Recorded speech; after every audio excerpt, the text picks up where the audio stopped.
Welcome. If you're new here, my name is Brenna. I am your plot percolating DM, and welcome to Tales from the Catacombs. This is our tabletop RPG adventure that we are thrilled to share with you. Today, we bring you our special side quest, Add Your Proficiency, the No Rolls Barred Q&A that gives you a behind-the-scene peek at our tabletop games. So join me in picking the brains of our guests tonight. Let us say hello. We have Josh, who plays Snow Brencarin, our bard, and we have David, who plays. Oh my! How'd the name escape out of nowhere? Beau Evenwood, our rogue. Guys, there's a lot of pressure behind the scenes. All right, I wish you understood. And if you think this is bad, you should see us. Well, you should see me while we're actually playing. I'm like behind the desk, and my hands are like, and that's how the magic happens. That's how you know it's good. So we're going to be asking some questions and really giving ourselves a marvelous excuse to talk Dungeons and Dragons and our game with each other, and of course with you guys who have been joining us for this adventure. I'm so excited, and hello everyone joining us in chat tonight. I need to update that so that it's not black on a dark screen. Give me half a moment and I'll get that fixed real quick. Let me do that here. And hello, Ben and Cassie, and that's Josh in chat too. Hello, and young Blake. Yes, a Q&A. We're doing a Q&A. No, it's Q&A. Thank you. So the way we're going to do this tonight, we are going to start with some questions that both of our friends are going to answer from their. It's more of a kind of looking back at the sessions we've had so far. The reason we're doing some of these Q&As, these off weeks, it lets us have a chance to still kind of keep the game fresh in our minds, to still get to enjoy just talking about the games, and we get to sit together some more because 2 weeks or more between games is really difficult. So we get to hang out. So we're going to start with some questions that are kind of recapping previous sessions, moments from the previous sessions. If you were here for session 6, which is our most recent one, it was probably our heaviest emotional session. A lot went down there. So I wouldn't be surprised if we had a lot to say about that, and I'm happy to use this time first off to just kind of, we're going to talk about, the things that we want to talk about.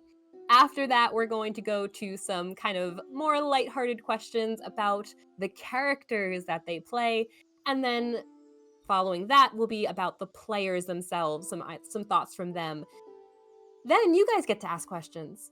That's you two who are here with me, and also you guys in chat. If you have questions for our players, after they have answered theirs, you will get to ask yours as well, and that includes any questions for me. I will be so full of hubris to think you might have a question for me. If you do, that will be the time before we wrap up.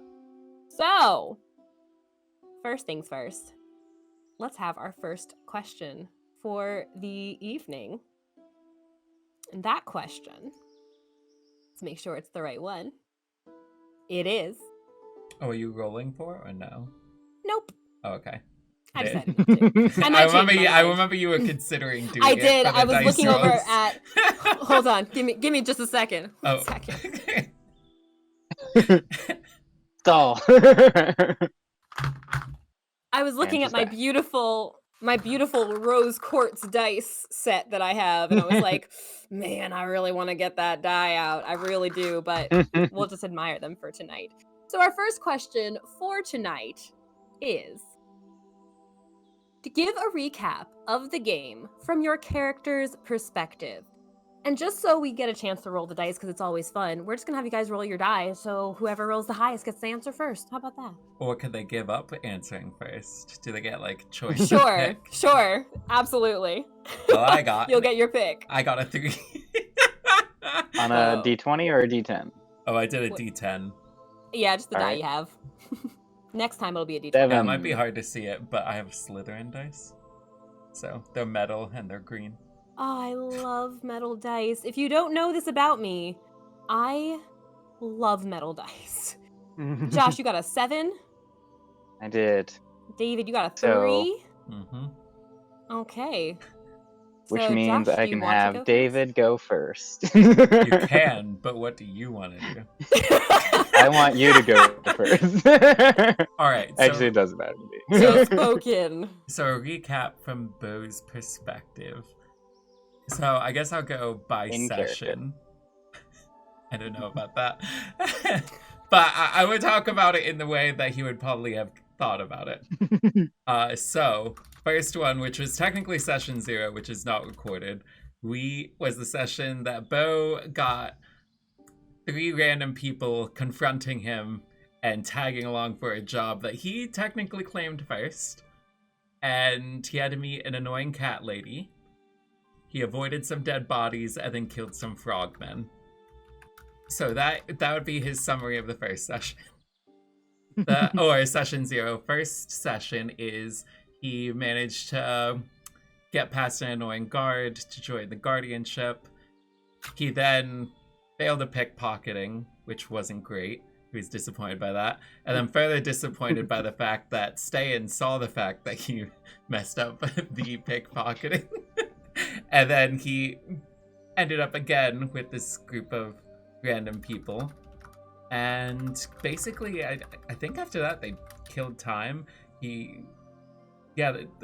think that's basically what went on. He tried making gambling happen. It wasn't happening, so disappointed by that.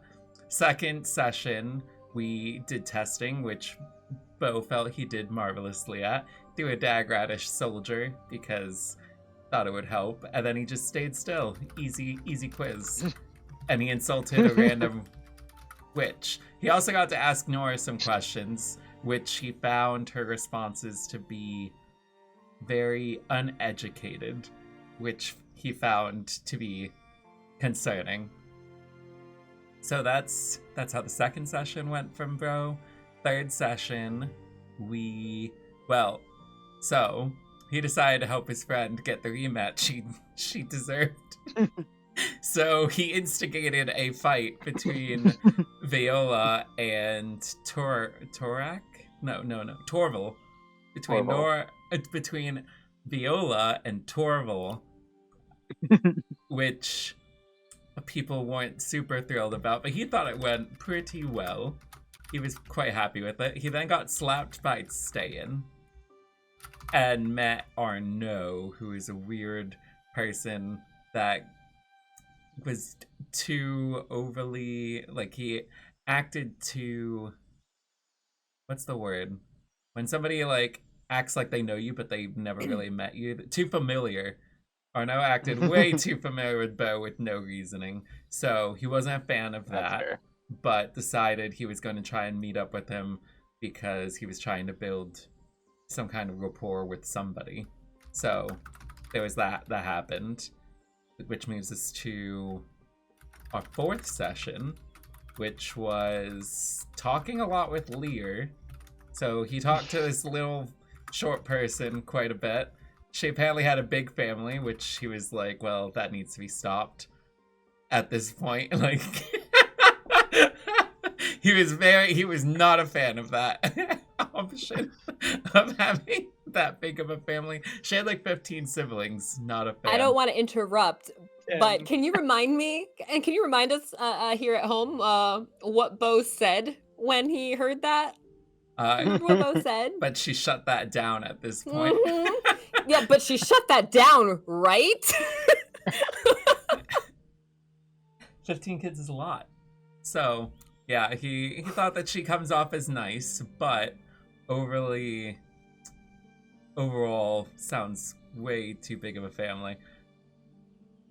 And then we met Arnaud. Well, we didn't immediately met him. He decided to go out with the group in case Arnaud was shady. And there was a guy that was hanging out in a shed for some reason, so Beau obviously didn't trust him, so he snuck up on him, but Snow decided he wanted to waltz in anyway, which was disappointing to Beau from a tactical standpoint that somebody would just want to do that. But then weaseled his way to getting more information on how Thieves' Cant works on Arnaud's side of the country than where he's familiar with. So he played he played dumb and he got rewarded for it. Fifth we mouthed off to Torval.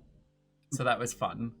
Mouthed out to him, and then was overconfident in our ability to read a map, which disappointing because we got horribly lost. We got all the way back to the start because of it, and then somebody decided that they were going to open it, which there was promise of money if we didn't open it. So he's disappointed that he's missing out on, I think it was 2 silver? It wasn't Something much. like that. Yeah, I think it was 2 silver Couple a silver person. pieces. Yeah, so not a fan of that. Get back. The days kind of brightened up when he got to see Stayin stuck in a wall when they were exploring a temple. So the day wasn't all for naught. Which leads us to our last session, which was probably where he was most intrigued because we found an underground cave, but then also his intrigue led to impulse to go and grab something, which also made him almost die because he got reduced down to 1 HP, which then made Viola very angry with him. So then there was a lot of yelling that happened. And then he managed to bypass a circle of truth because he's not about that life. The truth life? And then entered into truth or dare. So there we go. That's basically how he's viewed these things going up to this point. Okay. Interesting. It sounds a lot like Beau, it sounds like Beau has something on his mind, like he has a focus and things are just kind of happening like around him and they're either helpful or not helpful towards some kind of focus. That's the kind of perspective I get. Does that seem like it might be like have any kind of basis there? There is a basis for there, I would say. Okay. He does have a focus, though.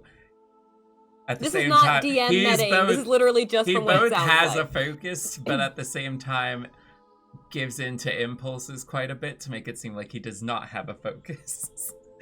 The impulsivity might read not focus, but really the focus is what's making him impulsive. I wouldn't say the focus makes him impulsive. Just Okay. he has an impulsive is side to impulsive. him. Yes. He just is. Fair enough. Okay. Thank you. Much Mhm. appreciated. All right. So next up for our first question, which is to give a recap of the game from your character's perspective. Josh, how does Snow feel about all the stuff going down? I love the fact that I made you go first because now you get to see the utter contrast between how you view everything in such like there's like so much more detail there. This is gonna be great. So Well, I've spent a lot more time watching the videos than you have, so there's so much. And still, that's what we got. no. So like I could go through all of the notes. I could rewatch all of the sessions, but I was like, no. Snow doesn't do that. He's going to talk about what he remembers and what was important to him. And this is it. Right, so we first met up. We took a job to escort this lovely, very highly decorated person who was had something to do with getting resources needed for clothing. I don't really remember, but it sounded interesting. And so we escorted her around, and we ran into some like frog people who weren't very nice, but we survived it. It was fine. Everything's fine. And then we escorted her to the city, took a holiday for a bit, month or two. I don't remember how long it was. And then we wound up in this place called Gratimino, where I was stopped by a half-orc guard who didn't like me very much and wasn't going to let me pass. But then a very lovely individual named Nora came along and told him to let me pass. And so I thought that was very kind of her, and come to find out she's actually the captain of the novices, so that's fun. She gave us a test, tying us to chairs with cool magical vines. I was a little disappointed to not have a chance to identify them, but we passed the test, so I suppose it's okay. It all works out in the end, I guess. But then we had this altercation with a very condescending fellow But that worked out because afterwards, I mean, I was fine and everyone survived it and it was all good. And then afterwards, I got mail, and that was very exciting. It was from my sister, which is the most exciting.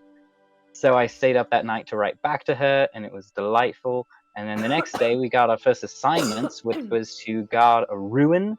So we did that. We found some cool rocks, and we also found a very curious tunnel underneath the ruin with some creepy vibes. And nothing very important happened there. So we slept, and the next morning we started playing Truth or Dare, which was very fun. And that's everything from Snow's perspective. I mean, kudos to you for knowing the name of locations, so Beau hasn't. I mean, the only detail it took that him Snow a while knows. to remember Storkum's name from Stockholm. From Stockholm, that's right. Good old Oh my Stockholm. goodness. I appreciate that even more so. Like, instead of having an absolute focus for Beau that makes it seem like everything else kind of happens around him, Snow is like unfocused. It's just everything Yep. all at once. And so it's kind of absorbed into this one moment of, yeah, a day went by and this thing happened. That's so fun. I wasn't expecting that at all. I wrote down the majority of what was said, and it's all one sentence. Oh. Okay then. Welcome in, Duke of Pizza. Hello. Okay, then I think it's time we move on to our next question. The second question is session summary number 2. How are your character's personal goals shaping up so far? Shall we roll to see who wants to answer first? Sure. Now I have the 7. And I have the 3. Wow. And this is a lot like what our games look like. True. So, David, who's answering this question first? I mean, I can go because Josh did just go, so I won't put him on the spot twice in a row. Sure, go for it. Personal goals shaping up so far. I would say Beau's personal goal is still quite a ways away from being completed. Are we on track for that personal goal? Slightly.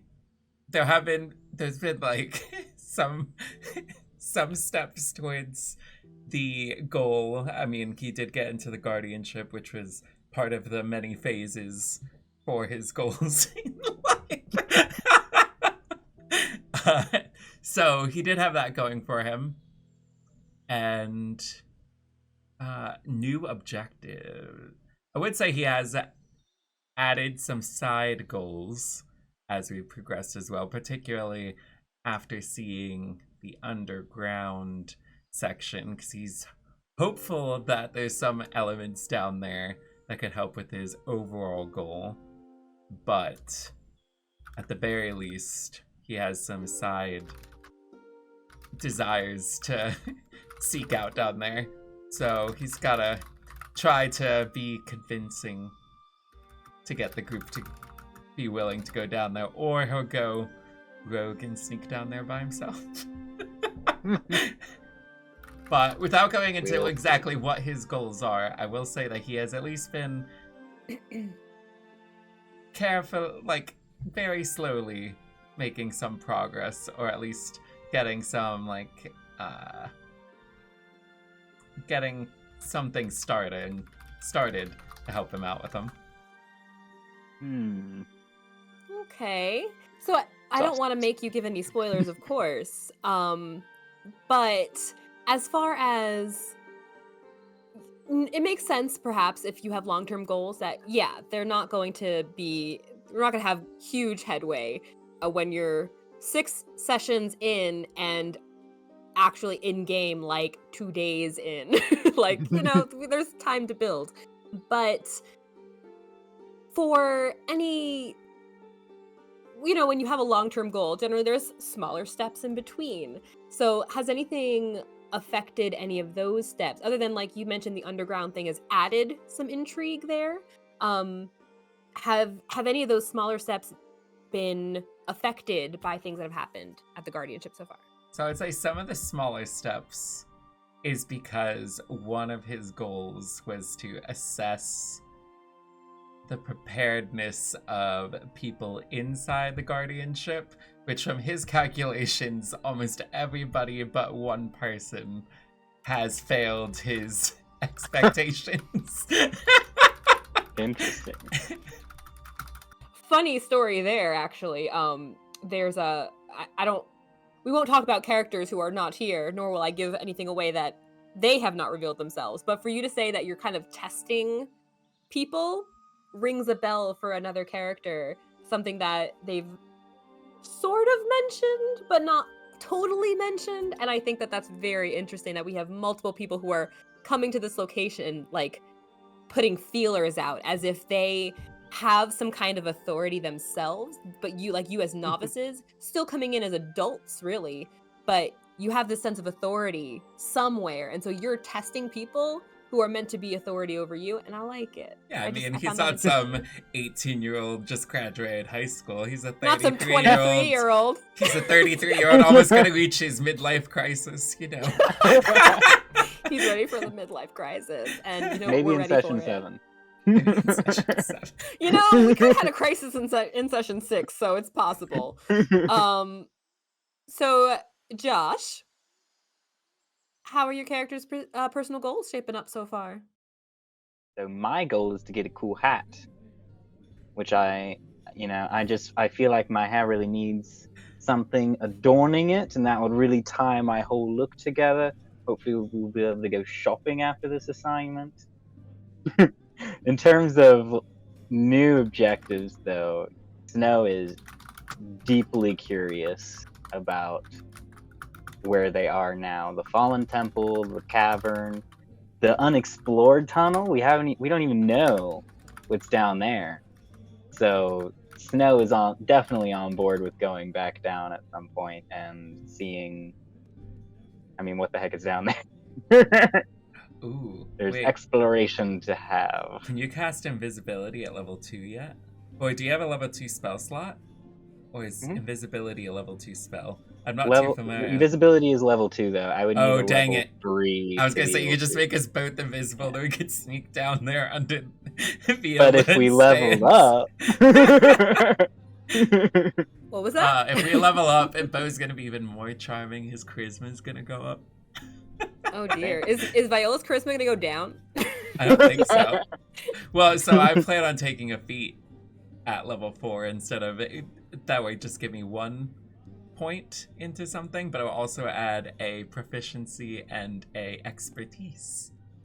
Ooh. So, because he doesn't have enough skill proficiencies. He does not. No. Gotta be proficient in everything.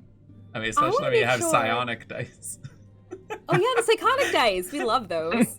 Yeah. I want to make sure I'm not missing something that I should remember as a DM. When Snow mentioned the cool hat, does that have to do with session 0? Or is that literally just, he just wants a cool hat? He just wants a cool hat. I literally wrote it was like his first goal. I put it into my notes on the character. I was just like, what does he want? Well, he wants a cool hat. I think it's interesting that the emphasis is on the hat because his clothing in general is pretty, tame and...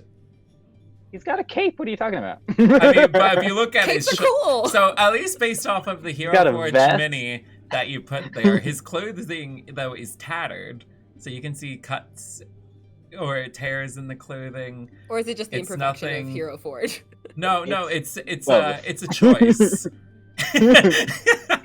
It's both. So one, I couldn't find anything on Hero Forge that really gave me what I was looking for, but also Snow has been on the road for a while and he doesn't have something like mending. So yeah, what's up with that? Nobody's choosing mending. I found out. This is true. I wanted to be able to mock people and make illusions instead.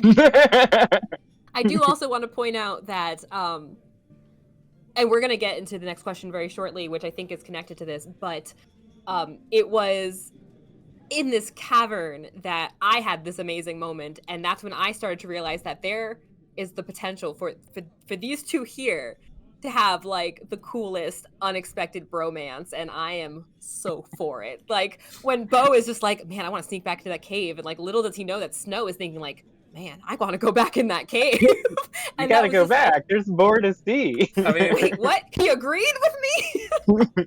yeah, I mean, We were the two in the original too, just like, hey, Uh-huh. let's figure this place out. And the Let's do other it. two were wanting to leave. yeah, Like, we can't leave as soon as we get there. like if it wasn't for the fact that because during that session he had a failed Constitution save, which only emphasized his impulsiveness. So even if the group, like 3 out of the 4, didn't want to go for it, he probably still would have attempted it, but not rushed it. He probably would have walked up there and then gradually got burned. But the added fuel of Snow being like also curious and just running with that made him just dart up and then take 18 points of fire damage. That was one of my most improvised and finest DM moments of, he does know that thing causes damage, right? He knows that thing causes damage, right? I mean, Okay, how do technically, I do this so I don't kill him outright? I mean, Snow didn't D4, make any deal about it. D6, D8, D10, D12. I mean, Snow didn't be Oh, no, like, I saw oh no, that. I'm on fire or something like that when he got burnt. So all Beau was only a saw little bit. was Yeah. I like, jumped back. the potential of getting hurt, but it That's doesn't fair. necessarily mean. Plus, he just figured he could swoop in, grab it, swoop out, nice and fast. Yeah, that's fair. And I was trying to emphasize that that thing was embers, but it was burning. So and I got some fun ideas from that too, which is actually very exciting. I'm excited for how it progresses from there too, because you guys just opened up a whole perspective for me. I'm so excited about it. That all being said, ladies and gentlemen, our third question to start off the evening. We're half an hour in. Our third question, Bedoop. What moment has affected your character the most Ooh, the rolls are just in getting these better. last 6 or 7 sessions, depending? Now I got a 9. A 9. I got a 3 again. Oh my. That's not what we wanted to hear. Oh, the 3, so we get to stay. Excellent. So David. Well, I'm still not sure on my answer for this, so I'm gonna have Josh do it first. You had a whole day. No, I I'm know, kidding. but So it's actually the same moment for both questions 3 and 4. What moment affected your character the most, and what affected me the most? It's the same moment. It is the combination of the fact that Beau and Snow both have voices in their heads now, and and just the blood pouring onto the embers that Snow did. Without getting into the reasons why, it was a very unexpected moment of connection to his backstory that caught me off guard quite a bit. So while we were playing, I actually looked up online PTSD symptoms to make sure that I was portraying his reaction appropriately with the shock response and everything. And I was like, yep, this feels right. to be honest, I didn't register as that was what was going on when we were playing. I realized it when I was editing it. That was just like, oh, you know what? This kind of lines up with PTSD.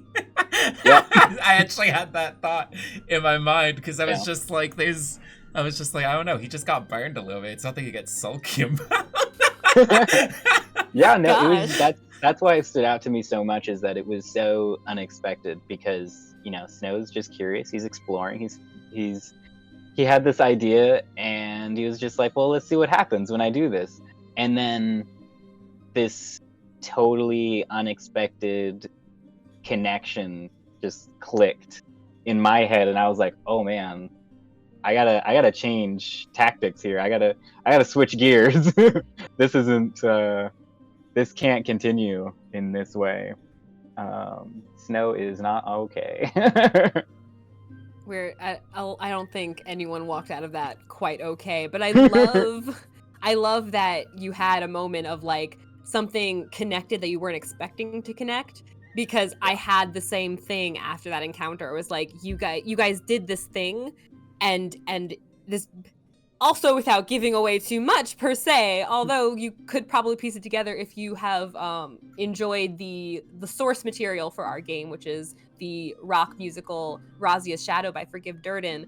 There was this element about this flaming pyre, essentially, and Snow took the blood and he put the fire out, and I was like, oh my, with blood, oh my. And I had this excellent. Oh, was it not designed to be used that way? Was it not don't worry about designed it. that you had to use the blood? Don't you worry your pretty little head about it. But you can can go ahead and answer our question next. I would say probably what's affected him the most may be that incident, but not so much the fact that he collapsed, and not even so much the fact that voice happened in his head, because I mean voice happens. But I think in some way, make the shirt. The very visceral response of Viola throughout that entire thing, because up until that, because you can even see it, we have session notes, and not too long ago, which I guess I need to update now on Viola and Snow actually. I've been tracking Beau's personal view of his party members, and I remember overall his view of Viola was positive, but then she kind of took a very aggressive turn and did things that he has expressly stated before he is not a fan of, yet she ignored it, because he said all the way back in session 0, because Snow has an issue with giving people personal space reestablished during session 0, Beau had made a note and stated, please give me my space to Snow. So for Viola to grab him, so she tackled him. Then, I mean, the carrying wasn't so much like a concern for him, because, I mean, he couldn't move. So he's like, okay, that makes sense. But then grabbed him by the arm, which, I mean, at that point, his legs were still kind of wobbly. So again, initially, not a huge deal. But by the time they got to the entrance and he had mobility, he wanted to just be able to move and be on his way. But she just kind of iron grasped him, which he was not a fan of, which is also why he spit in her face, because she was getting too handsy for his liking, because he prefers none. So I guess prefers none. Yeah, so I guess that the shift in that was probably pretty significant in his mind, because up until then there was also slightly the change up in Snow, because Snow seemed to almost, for most of the time, in his mind, seems to puppet what Stayin wanted to do. So for him to actually freelance and show some non-Stayin following was a pro in his mind. Because it's not so much like he necessarily has anything against Stayin, but he has something. He finds it very. He doesn't like people not to have free thought, and it seemed more of, instead of me wanting to think for myself, I would just go with whoever this person is and just adapt their thing. So he just felt like that seemed to be the case and made him not, it wasn't a positive. So the fact that there is an actual free thought being displayed, he was on board with. I appreciate that's really that. interesting that's Beau's perspective of how Snow acts, because it's not at all. Yeah, I mean, I'm just saying, I don't think, hearing, because you've gone off and done things on your own, so I feel like from my angle as the player, I don't think that that's actually how Snow acts. But if you think about the interactions that they've had in person together, most of the time, if Stayin was doing something, Snow was basically on board with it, and Viola. So a lot of it felt like it was 3 against 1 for everything. Or it was either 3 against 1 or everybody was on the same boat, but it was very seldom, oh, we're gonna side with you on this.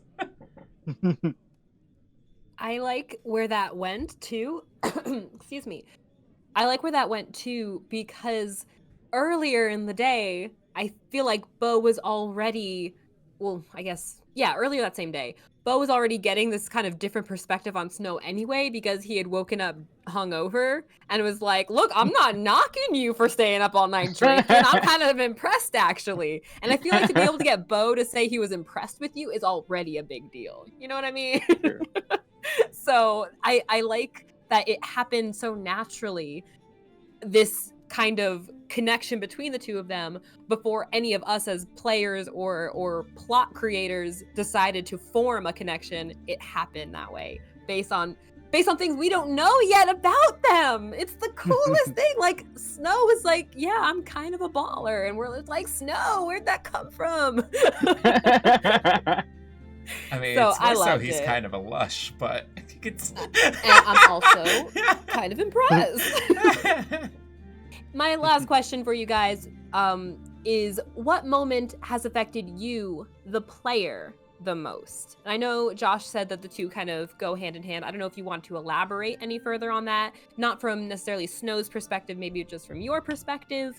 But if you do think you have more to say on that, I will let you guys roll that die again, and we'll see who answers this question first. Well, I got it too. Way to A go. 5. Let's put that in perspective too. These are lower numbers on smaller dice. Just throwing that out there. I forgot to have you switch to the D20. My bad. Also, I didn't prepare for a D20, so don't worry about it. Okay. So Yeah, I think why it affected me, the player, the most is because it has been the most dramatic moment that has connected Snow to current events to Snow's backstory. And just the fact that it was so unexpected. Because I wasn't thinking about his backstory at all when it happened. It was just the way things turned out that I was like, oh wait, this is absolutely going to trigger Snow. And then, like I mentioned before, looking up online PTSD symptoms in the moment to make sure that I'm portraying it well. Just like, is shock response a good way to do this? Yep. All right, cool. I thought so. and then we're in there with full shock response, and Yeah. I was feeling feelings for Snow, honestly. Like, I didn't want to say too much, and this is not the first moment either, I'll say, now that the moments have passed. This is not the first moment either where I have felt like I had to debate in my mind, should I let the players do a perception roll for a given hidden feeling or fact or whatever. It has happened before, and I didn't make people roll for something I felt like it wasn't kind of outwardly being deceptive, purposely trying to hide something. In this instance, like when Snow had like these tears on his face and this horrific nightmare, I debated and then decided, like, yeah, if he's gonna try and like wipe his face clean, he obviously does not want people to see him. His face is what's telling. Which is why I had allowed a perception roll. But I was moved to let him kind of sit with his feelings alone and not have anyone even attempt to kind of bother him about it. I was moved to pity.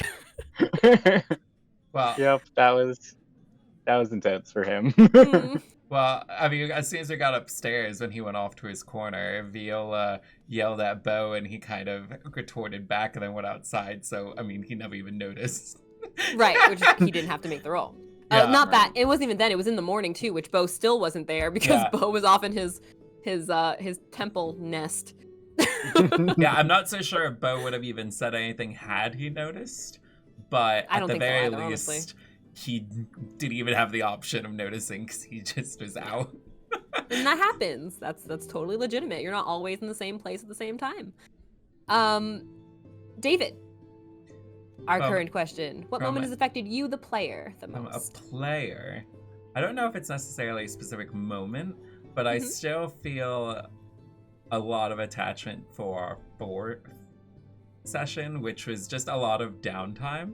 So it was just a lot more, I feel like 70% of it, 70, maybe 80% of it was just actively role-playing, which was fun, and it also gave like a good perspective on the players as well, as far as like how they were doing it, because I mean it's the first time any of us are, well, besides Josh and Catherine, none of us had played together before, so I thought it was just insightful for that. And then Cassie, who's never even played D&D before as well, so all of those things, just to like have time of just completely just role-playing, seeing, and throughout different scenarios too, because we had the downtime of just us, so then stopping, flagging down Lear, then it had Snow and Stayin off on their side, and then Beau and Viola, when they came back, having their welcome back to the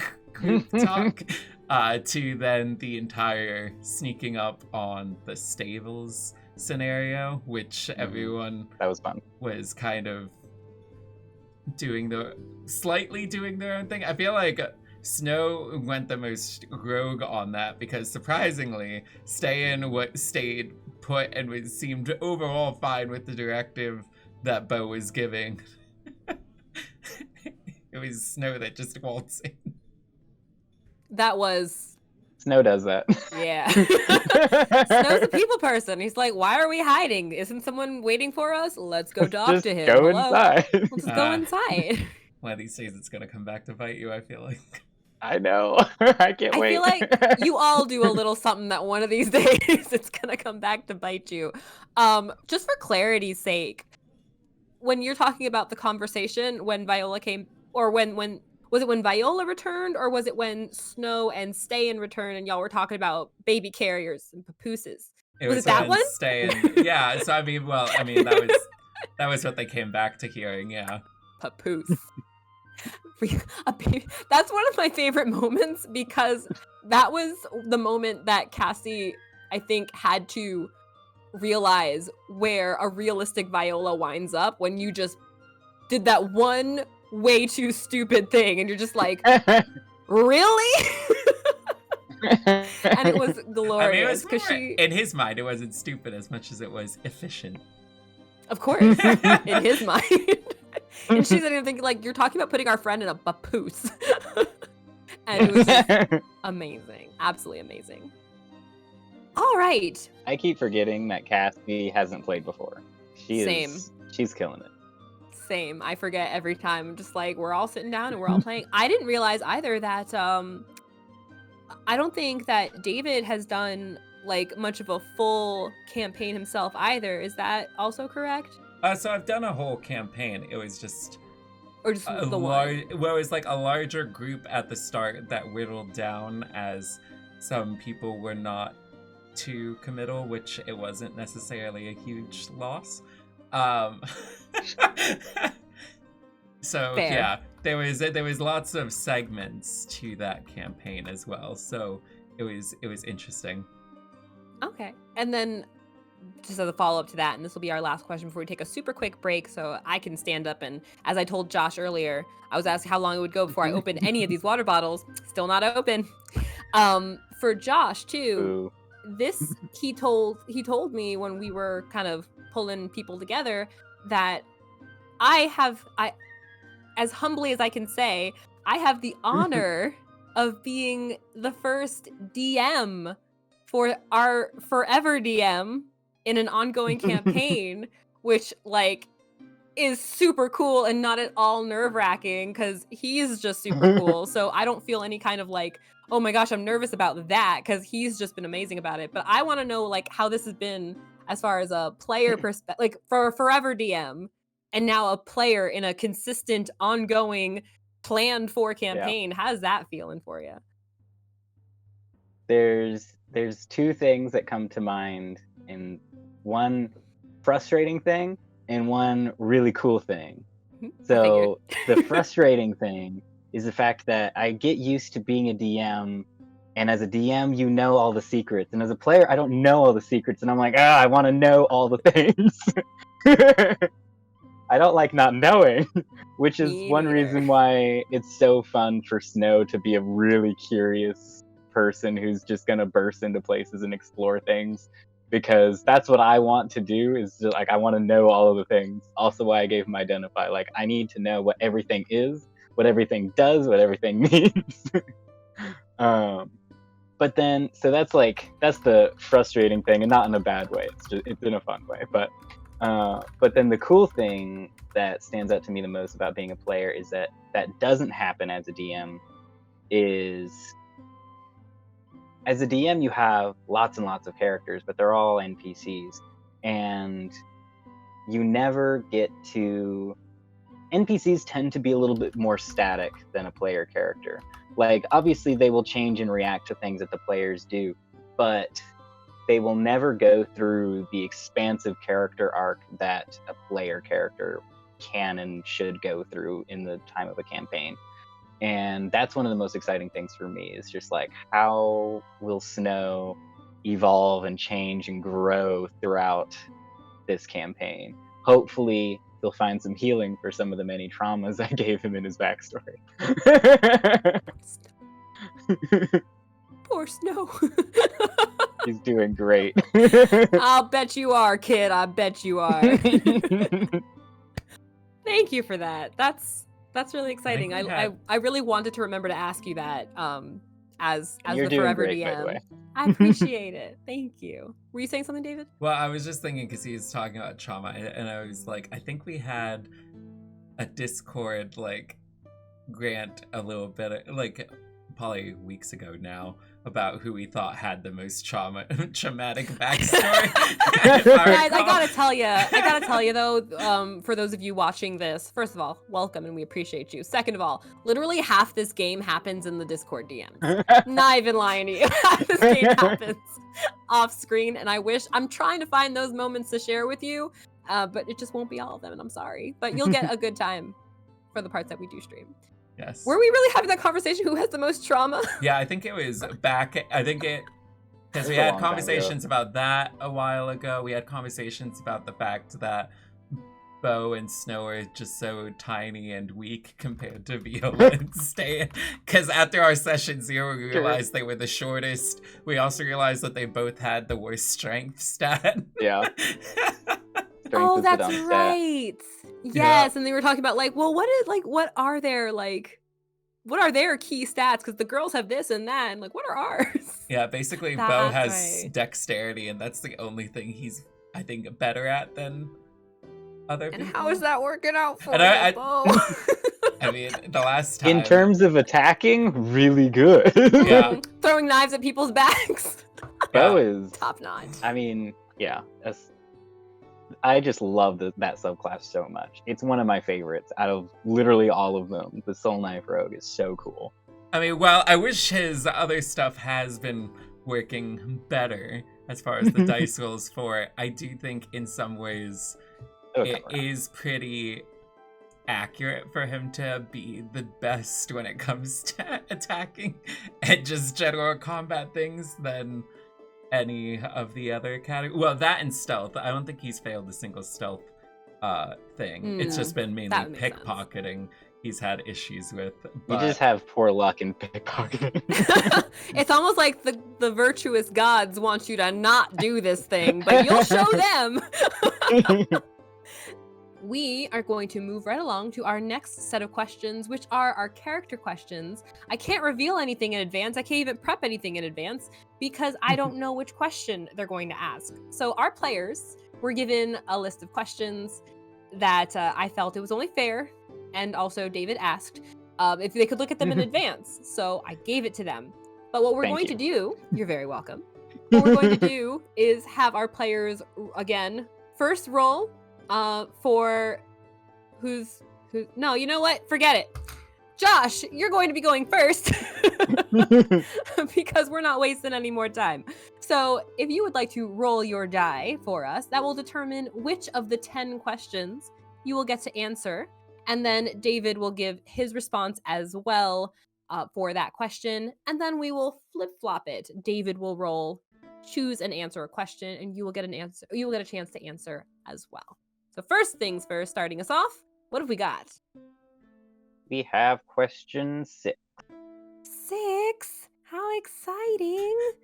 So, if your character were a king, describe their ruling style for us.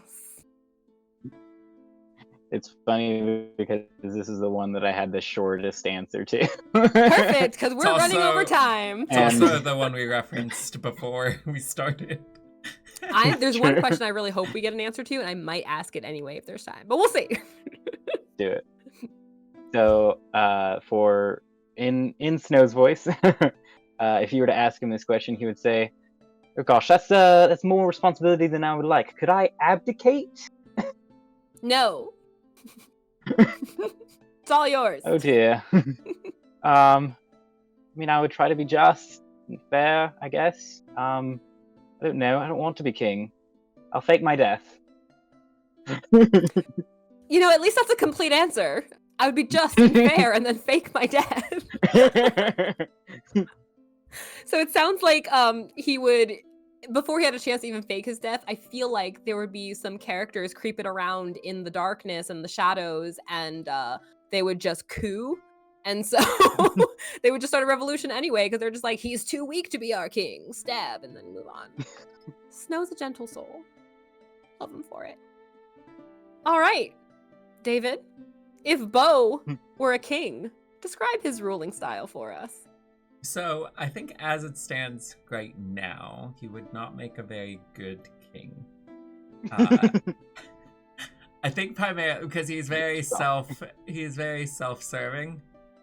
So he probably wouldn't really care for the overall position and the stresses that come with it, the responsibilities. What he would probably ultimately end up doing is stealing as much as he can from the vault and then bolting in the night. I like how both of us, though, would just be like, responsibilities? Yikes. Yeah, no, he doesn't really have that sort of ambition where he would want to. I think if he were to stay, his ruling style would be, it wouldn't be tyrannical, like you want to just like rule with an iron fist. It would be probably more so very lackadaisical, and the economy would be awful because he would be like an absentee king figure where he's too busy going off and doing other things to be concerned with it. But he would also be so mistrusting that he wouldn't have like a group of people to make decisions while he was gone. So that's why he would be just like an empty throne. It sounds so kingdom would just lonely. run itself into the ground. I was having a moment where he was like, I'd probably just take, like, what did you say? Empty the throne room? Yeah, or like empty the I take treasury? a bunch of the treasury vault and then bolt in the night, because as he told, who is he telling? I think it was Lear. The time to bolt is in the night. He did say that. He did. That's a great line. I was having a moment of like, I was internally screaming and being like, David, don't make me say things that I don't want to say. don't make me say things. So I was just having a DM moment of like, I know too much, and I'm just gonna let that slide now. I just wanted to say that I acknowledge you. The knowledge in me acknowledges the knowledge in you, David. A lot of acknowledgement. Oh yeah. All right. So I think that means it is David's turn to roll the die. I got 3. A So 3. if your character could be any other race, what race would they pick and why? I did actually think about this one ahead of time. So Beau is a fan of heights. So I think he would do any race that would allow him to fly, but he would not want to look like an owl or an eagle. So he would probably be a fairy, if anything, because they are primarily human shape. He wouldn't have to get that much shorter. and he would have a flying speed that way. So he would probably aim for that. I like the idea of like, if Beau was a pixie type thing, he would be like Tinkerbell with that same kind of like the rude and like the not rude, but like, you know, she's like real saucy, and like that She's would be very Beau saucy. would be male Tinkerbell. It would be Yes, so good. I can see it. I can see it. Just like, oh yeah, Wendy. Just throw a knife at her. Yes, right. You wouldn't stab her. You'd just throw the knife at her. It'd be perfect. All right, Josh. If your character could be any other race, what would they pick and why? He would pick a tiefling because they're very unique within like all of the other peoples, and they're very colorful. And he likes. I think he would appreciate the outward appearance of being different, because he often feels different anyway inside. So I think he would like to just have that. If people already had the assumption like, oh, this guy's going to be a bit different, then it would just save time in the long run. See, I feel like my immediate thought when I think of Snow as another race is a satyr. Because they are also very different, still have horns, and are known for being quite jovial. Lyrical and yeah, so along. coming from that would the work Fae, too. I could coming see it. from the Fae realms. Yeah, where all the cool things happen. He would like that. I think he would like that. Nice. I'm still admittedly working out like what those other kinds of realms look like in our world. I'm not saying that it's not made and done and perfect and complete. That'd be crazy. Why would you start a game incomplete? That'd be nuts. But I think that there are cool ways that the way that this world is built that you could connect things like that. So if you do happen across a satyr or a pixie, just know that it was definitely planned for you to do so. Let's do another question. We've got time. You're right, David. We've got time. Let's do another question. Let's do it the snake style. So 1, 2. So we'll do 2, 1. So David, if you'd like to roll the die, please. And this is still from the character one? Correct. I got 9. A 9. Let me pull that up. And we'll try to avoid the repeats. Nice. We'll see how well we do. All right. Question number 9 is... Boop. Of our character questions, what is your character's juiciest conspiracy theory about one of your fellow novices? I would imagine that being your party. Oh, okay. Because I was going to say, could it be a member of the party? Because I think there's another one that's NPCs, which would be anybody else. So your fellow novices in the party, because you guys don't have an established party yet. You're just the novice. Yeah. David doesn't like putting that in the YouTube descriptions anymore. What? No, I was saying that Beau doesn't like the terminology of novices. I was fine with it. Nobody does. I was just saying that. Conspiracy theory. I want to look at his questions real quick because I feel like that would probably help me. Go for it. Because, I mean, one of his conspiracy theories is already debunked about Stan being a warforged. So that was great. That was so good. Is that one too long to make into a short? Because that moment was glorious. Like, do you go on standby mode or something? I don't understand the question.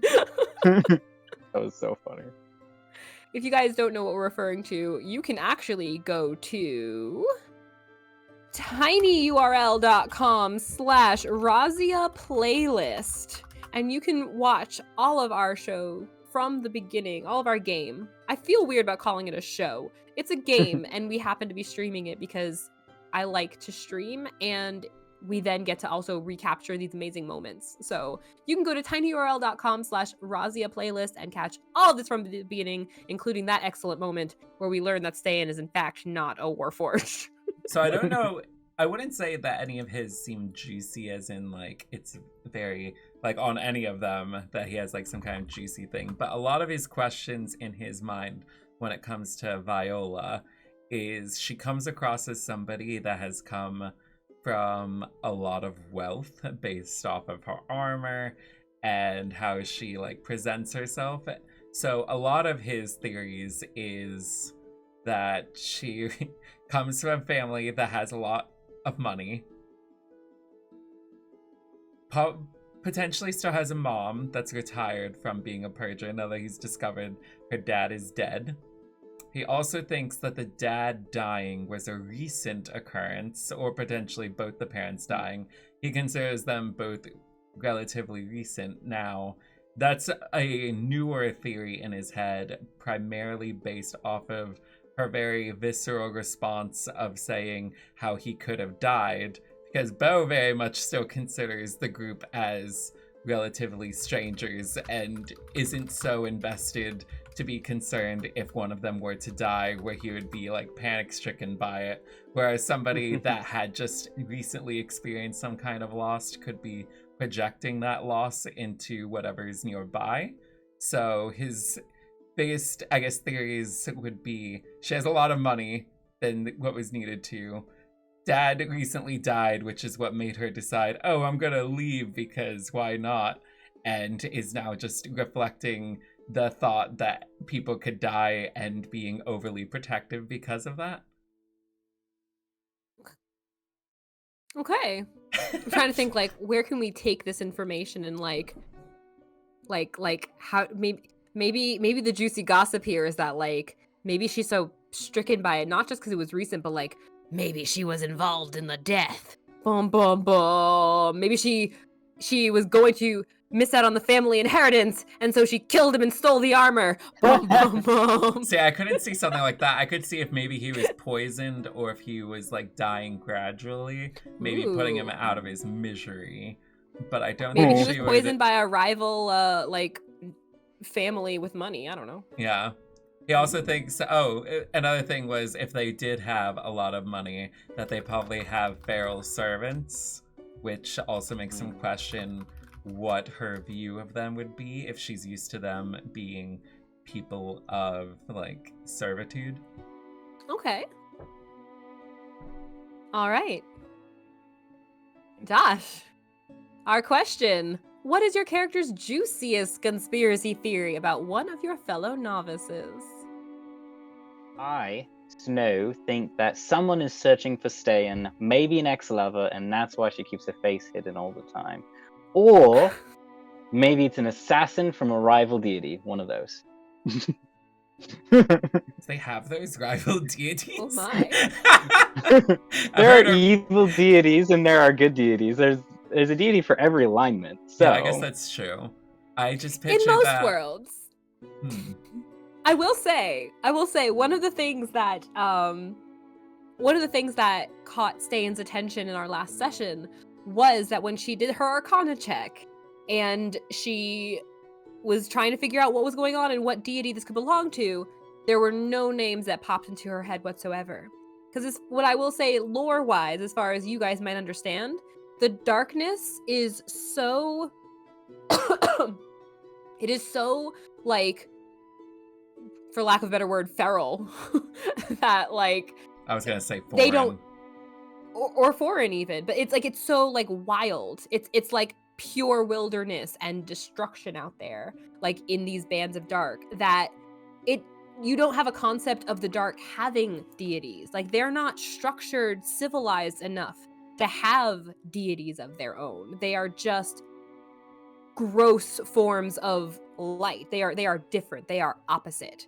So I think if they were to talk to anybody about dark deities, if that question popped into their minds, they'd be looked at like, what do you mean? How can darkness have deities? That would be the way that this world kind of works. So I guess to Josh's point about how there is deities for every alignment, I'm guessing even in the world of light, there would still be deities that are more villainous. There can be, even in the light, people do not all act virtuously, as you've seen. But the dark itself, you wouldn't know or even think or consider of them having their own deities. But then there's like... Then to rephrase, then I guess I would say, rather than a rival deity, just the fact that any deity or any any group, any faction, any entity that exists is likely to have an enemy. Yes, so, I like that. So there's an assassin out there that is hunting down Stan, and that's why she keeps her face covered, or ex-lover. See, I didn't really One of the think two. about her why the face be covered, but I guess now that she's revealed it, I feel like maybe my take on it potentially would be that she just doesn't want to distract people in a way. Like, she's just like, this is me, and I just go around. She doesn't want to attract people or anything like that. She's just like, I'm a Terminator, and I'm too pretty. It's hard being hot, you know? It's hard. Well, It. if you think about, like, even questions that, I mean, I guess this is, I don't know if this is meta or not, but if you think about, like, questions that she said in the Discord, like when we were talking about the hand axe, is that more intimidating than a mace? So if she's going for, like, an intimidating type stuff, even though, like I said in there, I I would think say that the armor mace definitely seems like it. and having the plate armor in front of her and then having her hair wound up is definitely more intimidating than showing her glammed out face and her silver hair. Right. Maybe Stan is the assassin and she's keeping herself covered She's because secretly a if something rogue. should happen, how would you ever know? Possibility. She doesn't strike me as a very good assassin. No. Maybe, I mean, unless it's all a show and she's really great at deception. I don't know. Maybe She not. secretly Maybe has a not. point in Cleric's rogue. not even her class. Yeah. She She's just puts faking the armor on. everything. She's just tall enough and like built enough to carry the armor around, so she just wears it. She's actually a rogue. Let's do one more roll from you, Josh, and that will be the last one for our character questions. That is 10. Woo! Is this the one? Is this the one I wanted? No, I think you wanted one. Oh no, I wanted the other one. Yeah, you wanted That's the okay. other Actually, no, I like extreme. this one a lot too. The character ones, right? That's what I said? Yes, it is. Yeah. All right. I think it's 10 from the player ones is the one I really... I think. I have to look back and see. Question 10. What draws you to party up with the other PCs? Not the meta reason. So not the reason that, like, hey, we're playing a game of Dungeons and Dragons, da-da-da. What draws you, or what draws Snow to choose to stay with this group of people? I think they intrigue him, and he likes them. He thinks they're fun to hang out with. It's different. There's never a dull moment. Beau, he sees as pretty remarkable in his ability to target the minds of others in a very different way than Snow would do so with bardic magic. And so that's very impressive to him. It's very interesting. And Viola, to him, is just a joy to be around. She lights up the room, and not just with the well-polished armor. And then Stan is very mysterious, and he likes to figure things out, get to the bottom of mysteries. And then there's also just been like little connection moments with Stan that's kept him interested, like the roses thing and their talk about death. The roses went above my head as well. And so when Stan instigated that conversation, I was like, oh my gosh, that's right. Oh, of great. course she'd be freaking out. You want to explain that moment real quick, since you guys had shared it? Yeah, so what happened there was Snow and Stan were watching the fight with Viola and Beau and Torval, right? And so Snow and Stan were just like watching this going on, and Snow just like leaned over and asked Stan, "Hey, what's your favorite color?" And she said black. So he, with his staff of flowers, quickly made a flower crown out of black roses and gave it to her, because that's just what he does. But it was interesting for her because black roses is something that she saw in a vision that was associated with her deity. Roses being associated with Atala. and she saw some sort of vision or dream or something where the roses were black. And so she sees that as a connection between Snow and her deity. There's also a meta funny thing about that, though, is the fact that that was actually an accident on my part to give her black roses. I was going to give her black chrysanthemums because that is a symbol of death. And that fits her vibe, right? So I was going to give her that. But when I went to say it, I blanked. Like my mind just went blank, and I just said the first flower that came to my head that can be black, and so I said black roses. And so that was actually a connection that I didn't even mean to happen in more ways than one. So that was actually really neat. I absolutely love when that happens so much. It I was love it. destiny. Destiny, which actually is, those moments are even cooler in this game because fate and destiny and prophecy and da-da-da won't matter too far, but listen to the album. It's a very fun album. It has a lot to do with the album, which is the inspiration material for the game. So you can imagine somewhere woven in there, fate and destiny are kind of involved. And I love it. I love it. You can't make it up. You can't make it up. This is why we stream it and record it, because you can't make it up. This is Dungeons and Dragons. I love Dungeons and Dragons. Exactly. David, for our question, what draws you to party up with the other PCs, not the meta reason? Yeah, so I feel like some of it might not sound great, so don't judge him about it. This is a zero judgment zone of truth. So I think it's a combination of a couple of different things. One, there have been numerous amount of times where they kind of latched onto him and decided they were going to follow him, even if he wasn't meaning for them to accompany him. So there's lots of times we either stay in, purposely was keeping an eye on him, or Viola was specifically keeping an eye on him. I don't know if Snow has ever actually indicated that he was specifically keeping an eye on him or not. So part of it is involuntary. Another part of it, though, is also to use them, in a sense. So he made it seem like, oh, I want to go and help Viola get her sparring match in.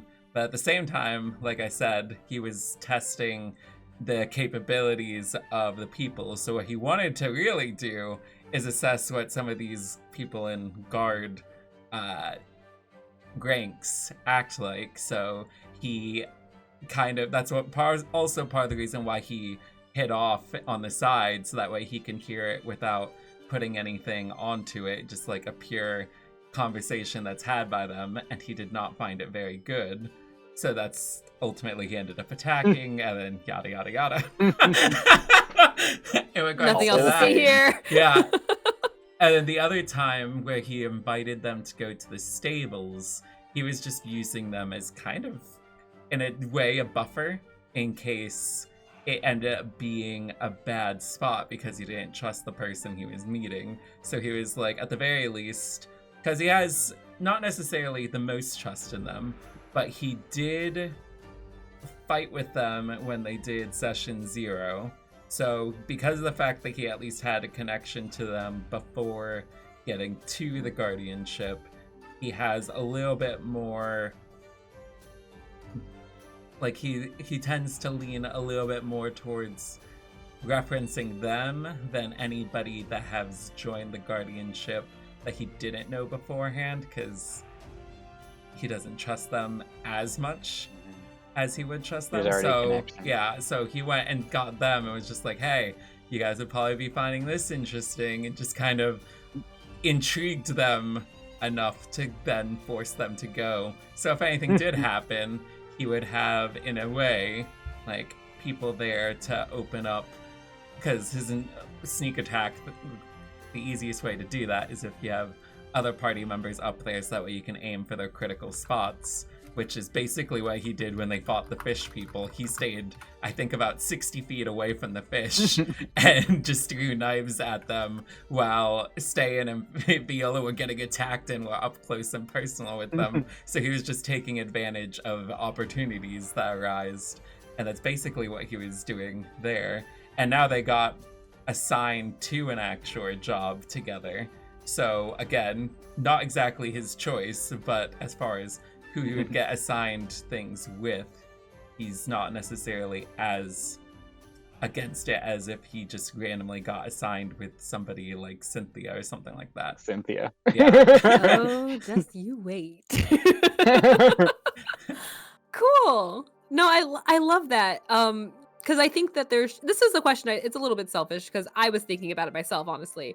It's just one of those things you have to consider that, like, yeah, unless you have the party already knowing each other, or you show session 1 is like you meet in a tavern and someone gathered the 4 of you and you don't quite know why. Like, if you have to build that relationship, there are situations, and I've played games as a player where our party didn't start off like friendly entirely with all of us, and like the way that DM did it, it kind of didn't quite work, and they kind of had to meta railroad a little bit to get us together. But I'm hoping, I didn't have to do that. So I wanted to know where those connections kind of pieced together for you guys, or if we needed a little bit of guidance, which not railroading, but guidance can throw you into a situation together.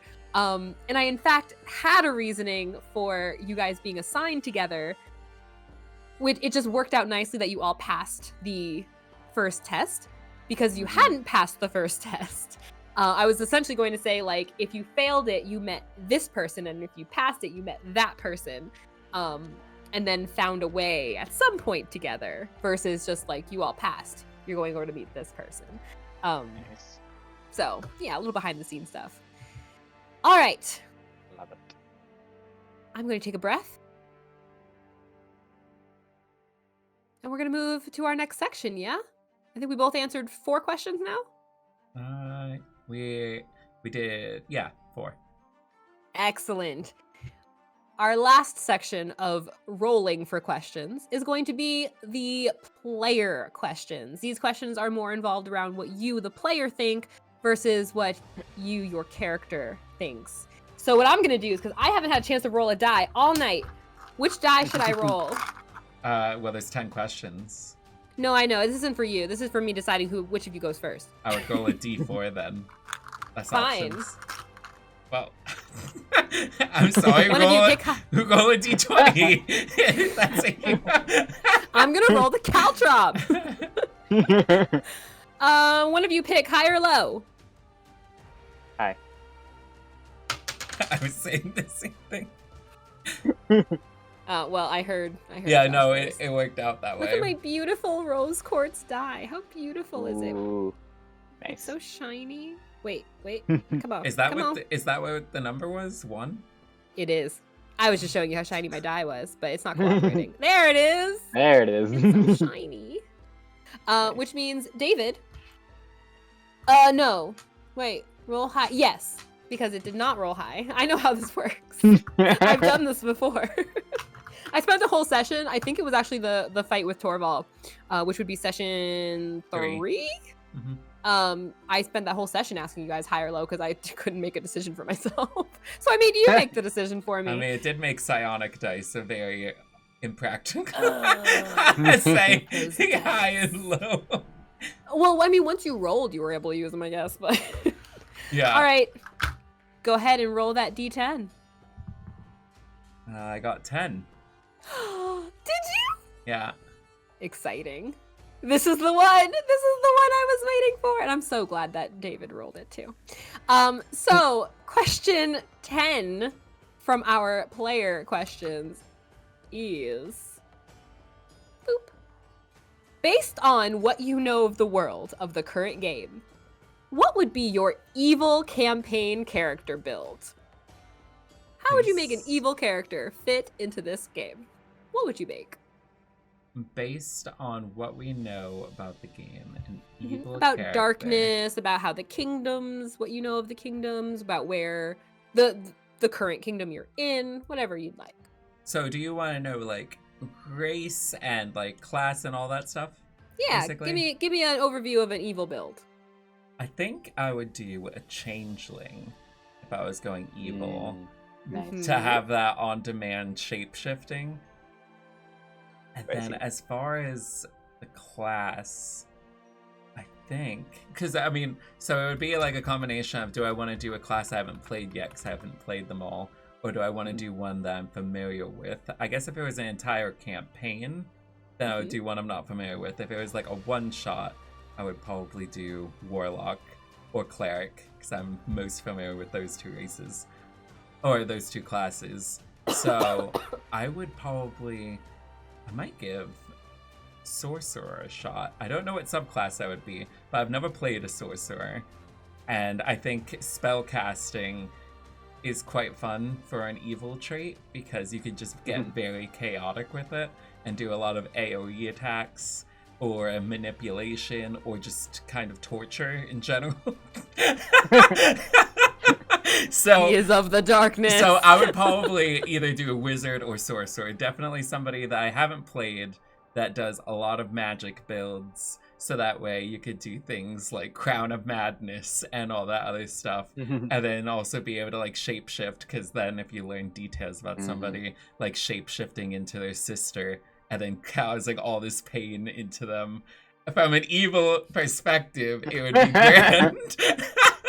That wasn't targeted at all.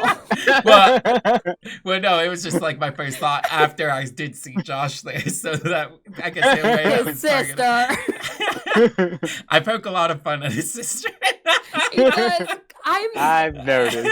I really want to share. I was trying to figure out where the best place to share that thing. I just had to make that when I shared in the Discord. I was laughing so hard.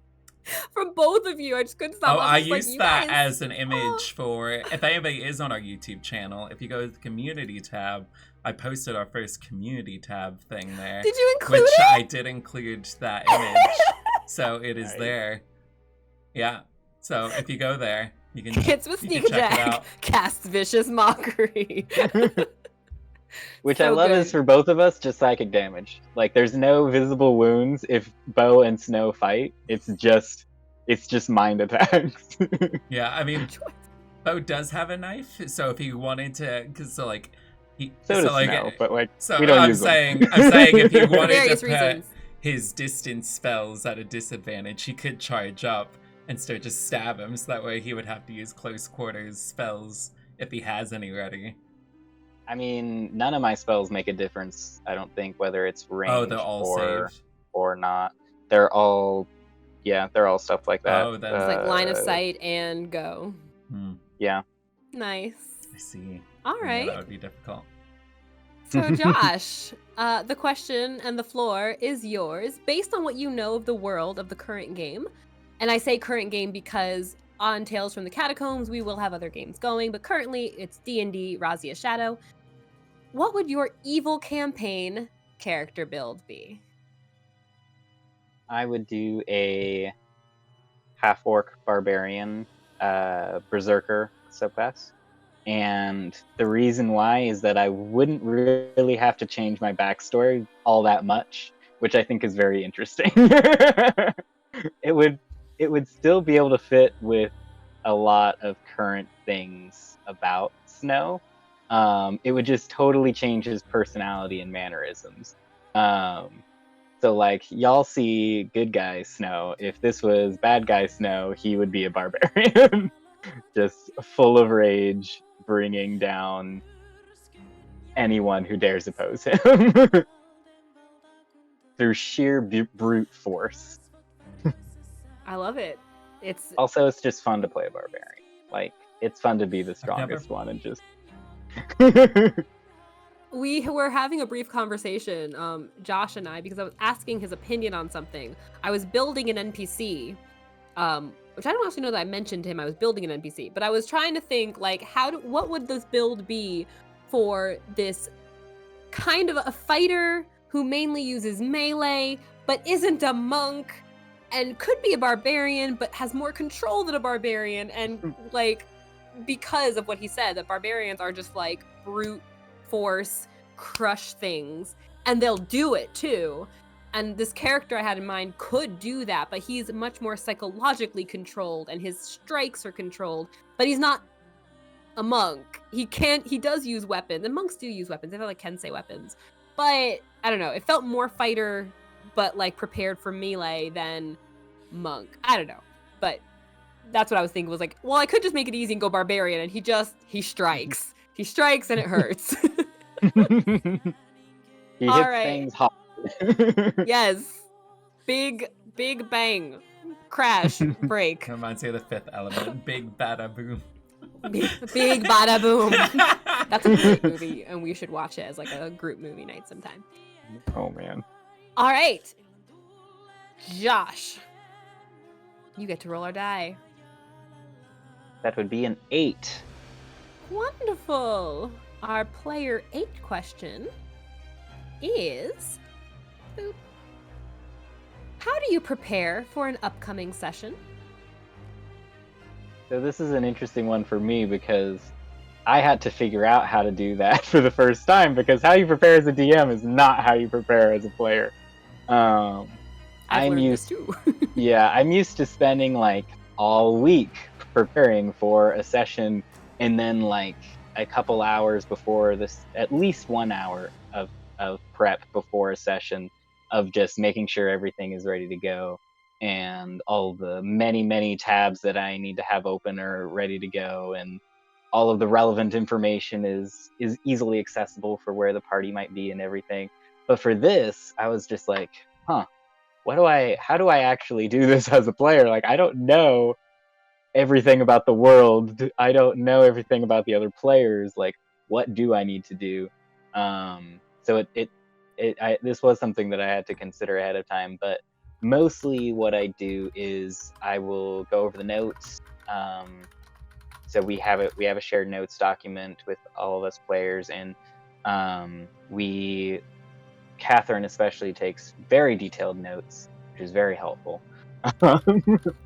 So I will go over that, remind myself of like all of the things that led up to the current moment where we are in the game. I will usually listen to some D&D hype music. I do have a YouTube playlist where it's specifically to build up hype for D&D.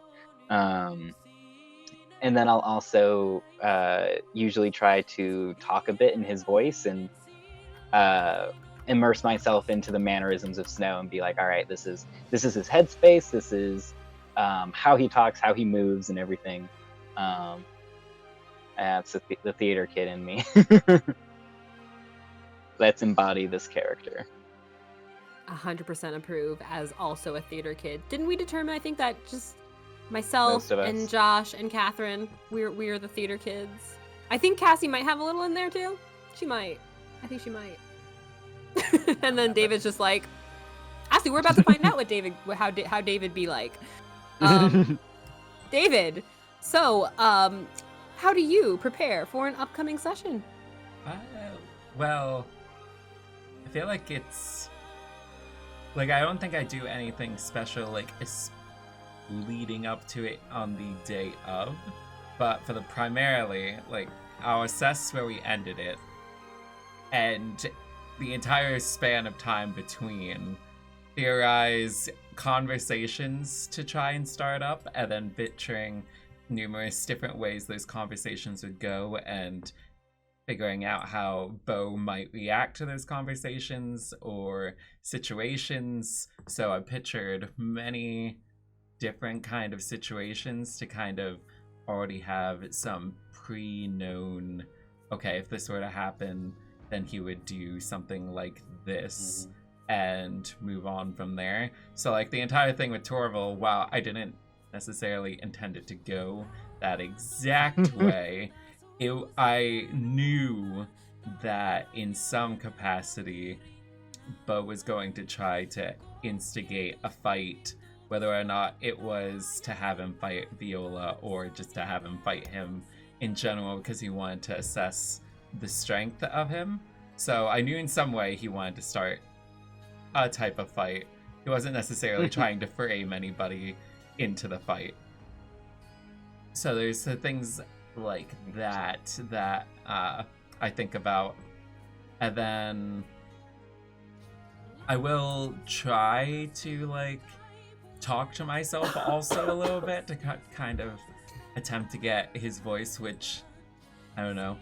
I'm not very accent oriented.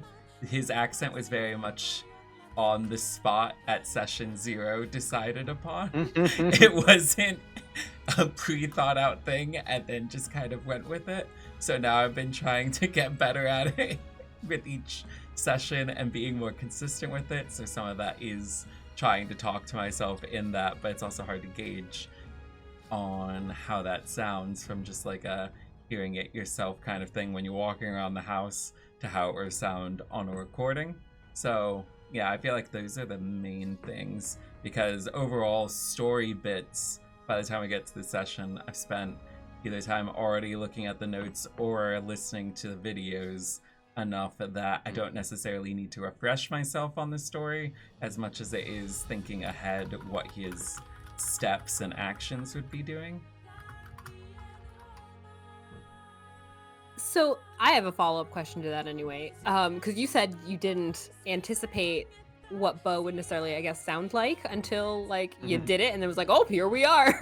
Do you think that inspired a bit of Beau's backstory, some of the more specific details, or do you think potentially other way around, in the back of your mind, maybe unconsciously, you knew some of those specific details about where he's from, and then it just kind of came out in his voice that way? So I had his backstory written out before we did session 0, I believe. Or if not, I had the entire thing sculpted in my head and then just didn't put it down. But his backstory was definitely done before we did session 0, at least in my headcanon space. So it wasn't like I decided to change up the backstory based off of the voice that I gave him, but I think I was trying to figure out how to make somebody that's on a farm sound and what interpretation of it, because you have Southern, but you also have redneck, and then you also have people that don't sound any different at all. Because technically I grew up on like a small farm, so then it also depends on like the size and all that stuff. So like listening to me, I don't think in general you think, oh, he had a farm, but we had like horses, we had chickens, we had vegetables growing and stuff like that. So pretty small farm, but a farm like style. We had a barn and all that, did hay. It was all bad. So it's a matter of determining how, I guess, what variety of that to be, and if I wanted it to be accented or if I wanted it to just be like a pitch change in my voice or a voice change pattern. So it was like deciding that, and then when we started, I made him say something and it came out like that, and I just went with it. We don't retcon around here. Your man does. All right, I think we can do I think we can get through one more question each. I'm gauging chat if they have questions involved, because after we do one more question from each of them, we will turn it over to chat if they have any questions, and if you two have any questions, either for each other or for me. Yeah. Oh, sorry. No, I was just. It was just something I was thinking of, but I could tell you later. Fine. Sure, sounds good. Yeah. So then let me roll my D4 one more time, and we'll have both of you guys get to go one more time. High or low? Low. Excellent, David. You can go first again if you'd like, or pass it off. Right, was there another one? It was a 2. Oh, it was 2. I can go. 5. All right. 5 for our player question. I feel like in some ways I did just answer this. Oh, that's what. We'll see what happens. Maybe it's just a quick question and then we get to move on. Player question number 5.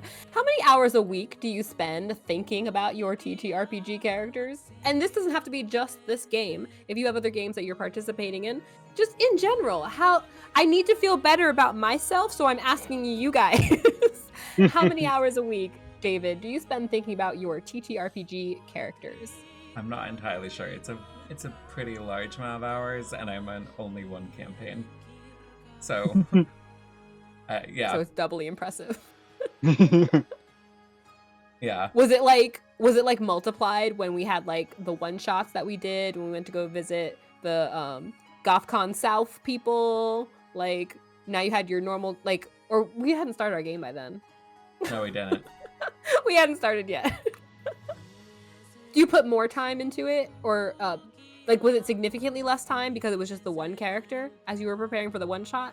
One shots I usually don't put much preparation into, because otherwise I feel like I would get more attached to the character than they're going to be around.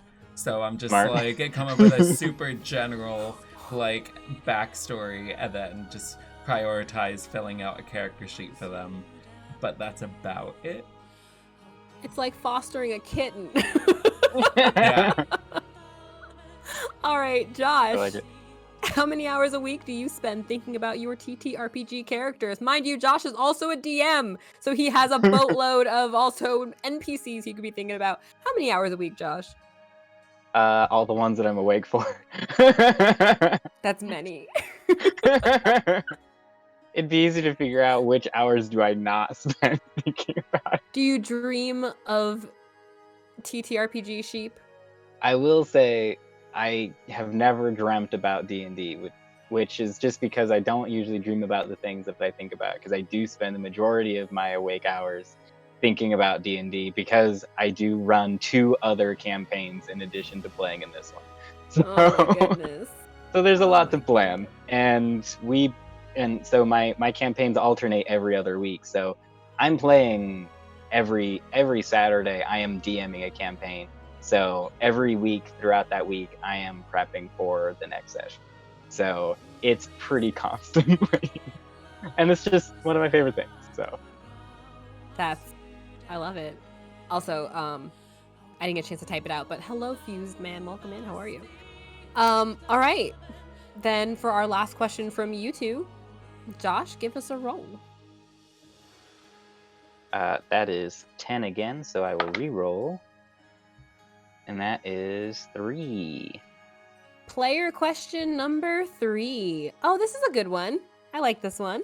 So we got to the really juicy ones because you guys rolled so well. Question number 3.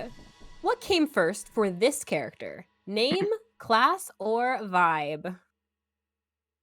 For Snow, it was definitely the class, like closely followed by vibe.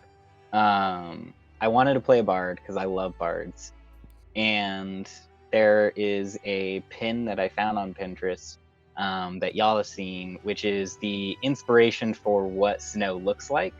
So for those watching the stream, it looks to be a man who possibly elvish in features. It's not super clear, but he has silver hair, and he's got this blue cape and this vest that he's wearing, and he's sitting on a crate, and around him are children, and he is making these little magical blue butterflies come out of his hands, and the kids are like filled with wonder watching it.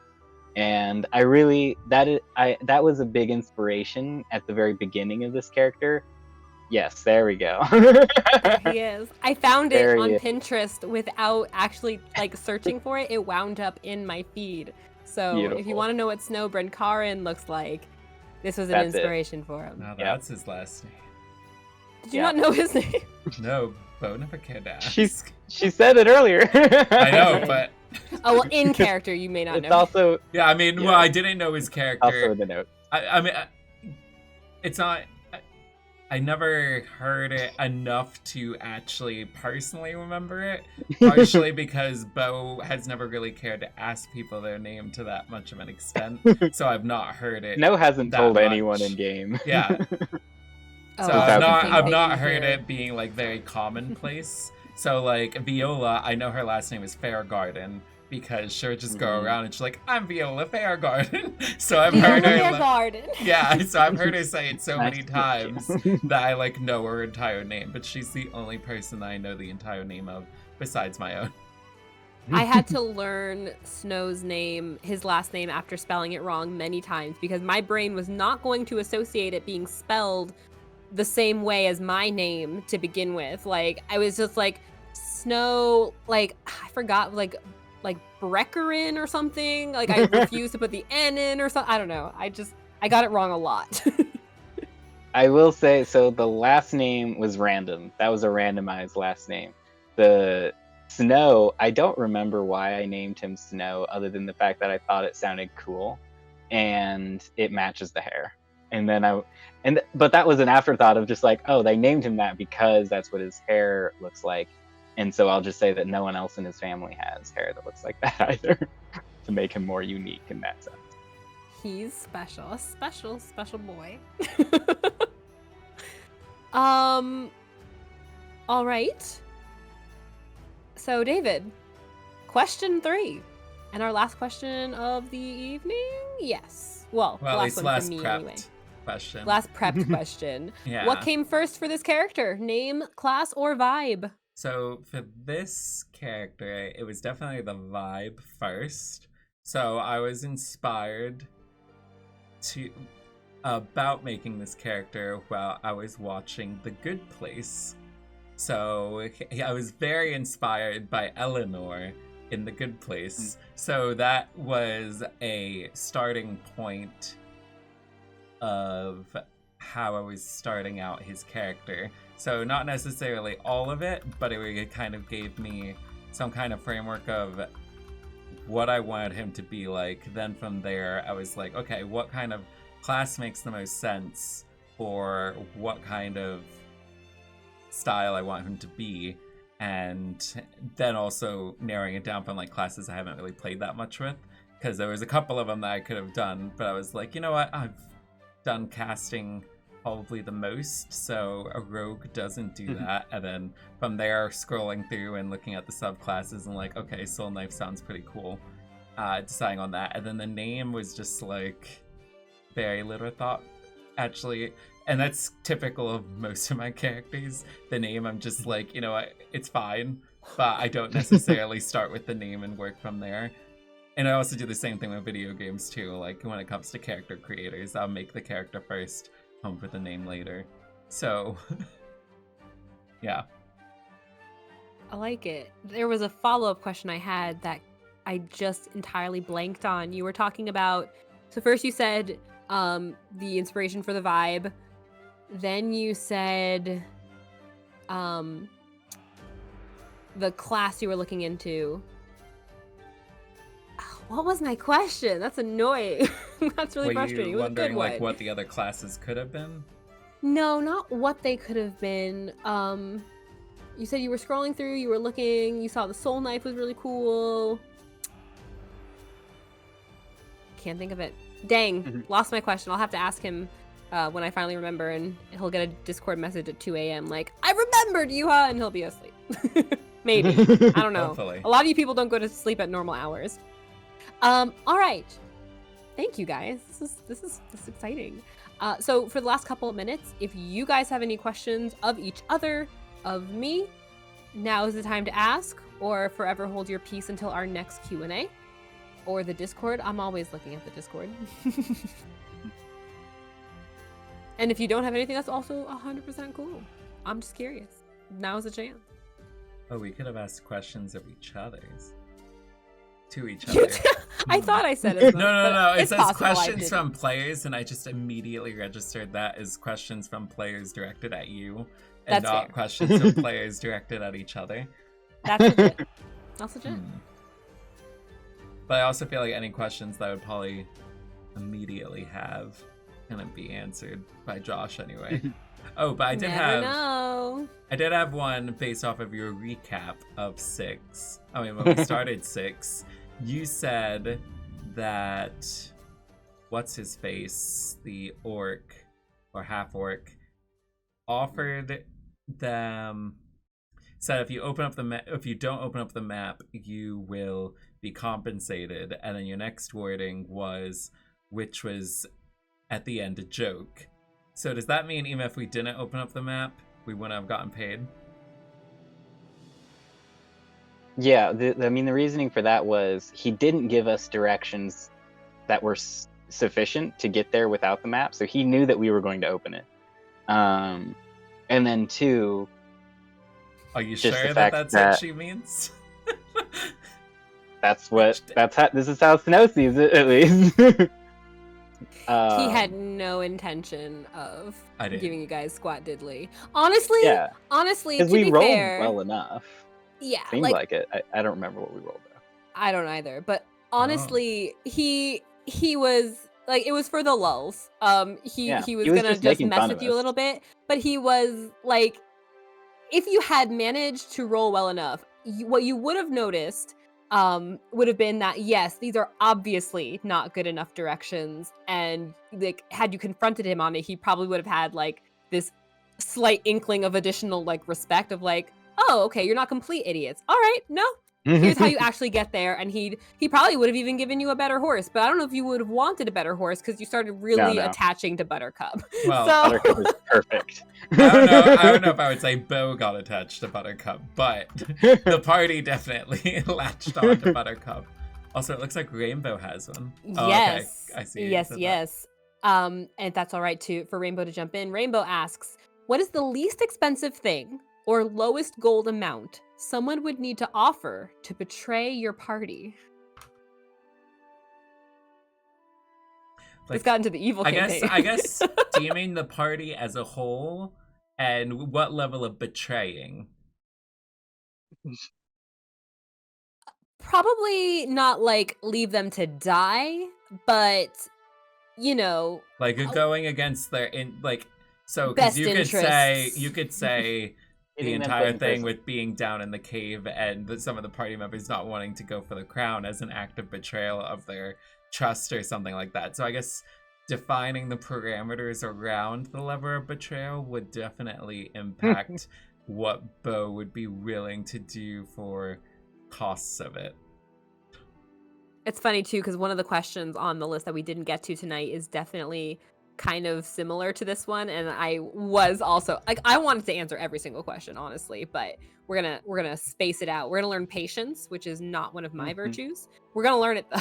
So in a future episode of Add Your Proficiency, we will have that come up. Not kill them, but deeply upset them, and they might refuse to work with you ever again. So we've noticed the outcome of this one is that it still ended well enough. You guys are still speaking at least to one another. So what? Playing truth or dare. We're playing truth. That's a big deal. So this question would be, what is the least amount they would take? What would it take to betray their trust to such a degree that they would be like, no, if I see them again, like I'm gonna punch them in the face and walk away?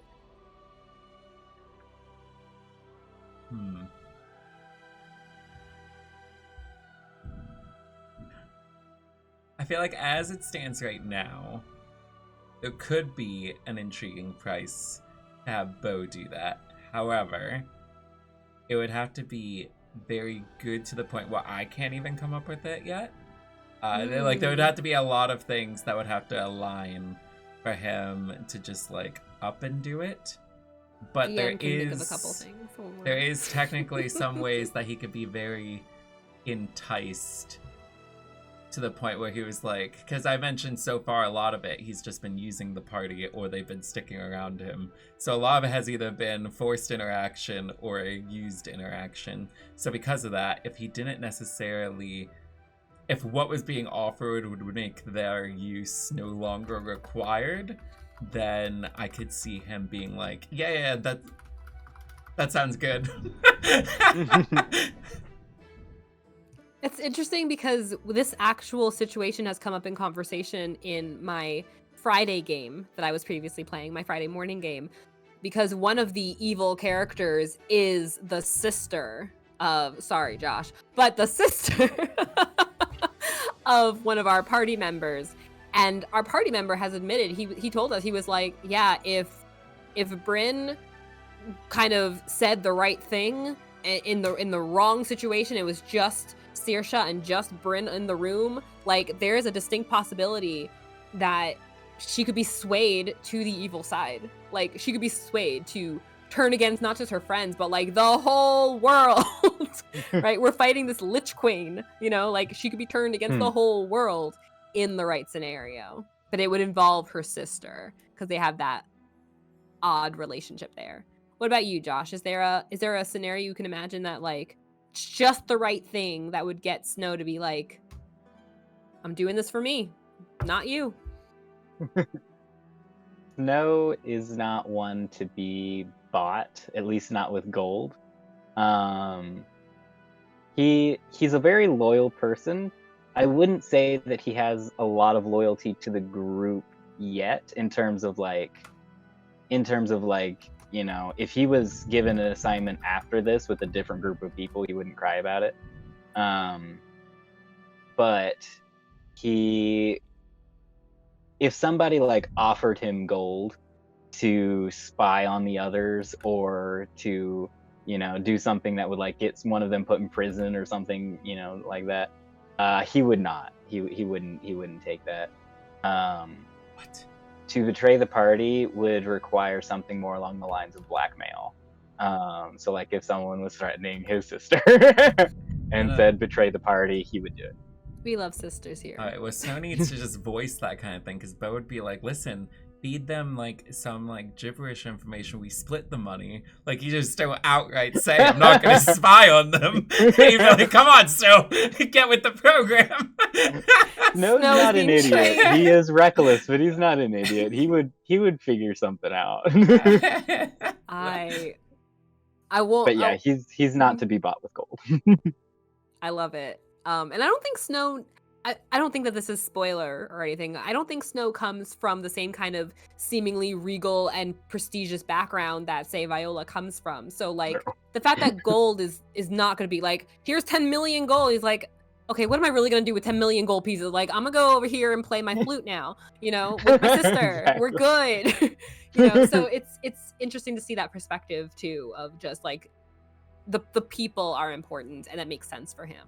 Yeah. None of Snow's favorite things require money, and he's never, like, you see a little bit of this. He's never been so poor that he can't take care of himself, and you see that in the way that he got an entire bottle of wine for free.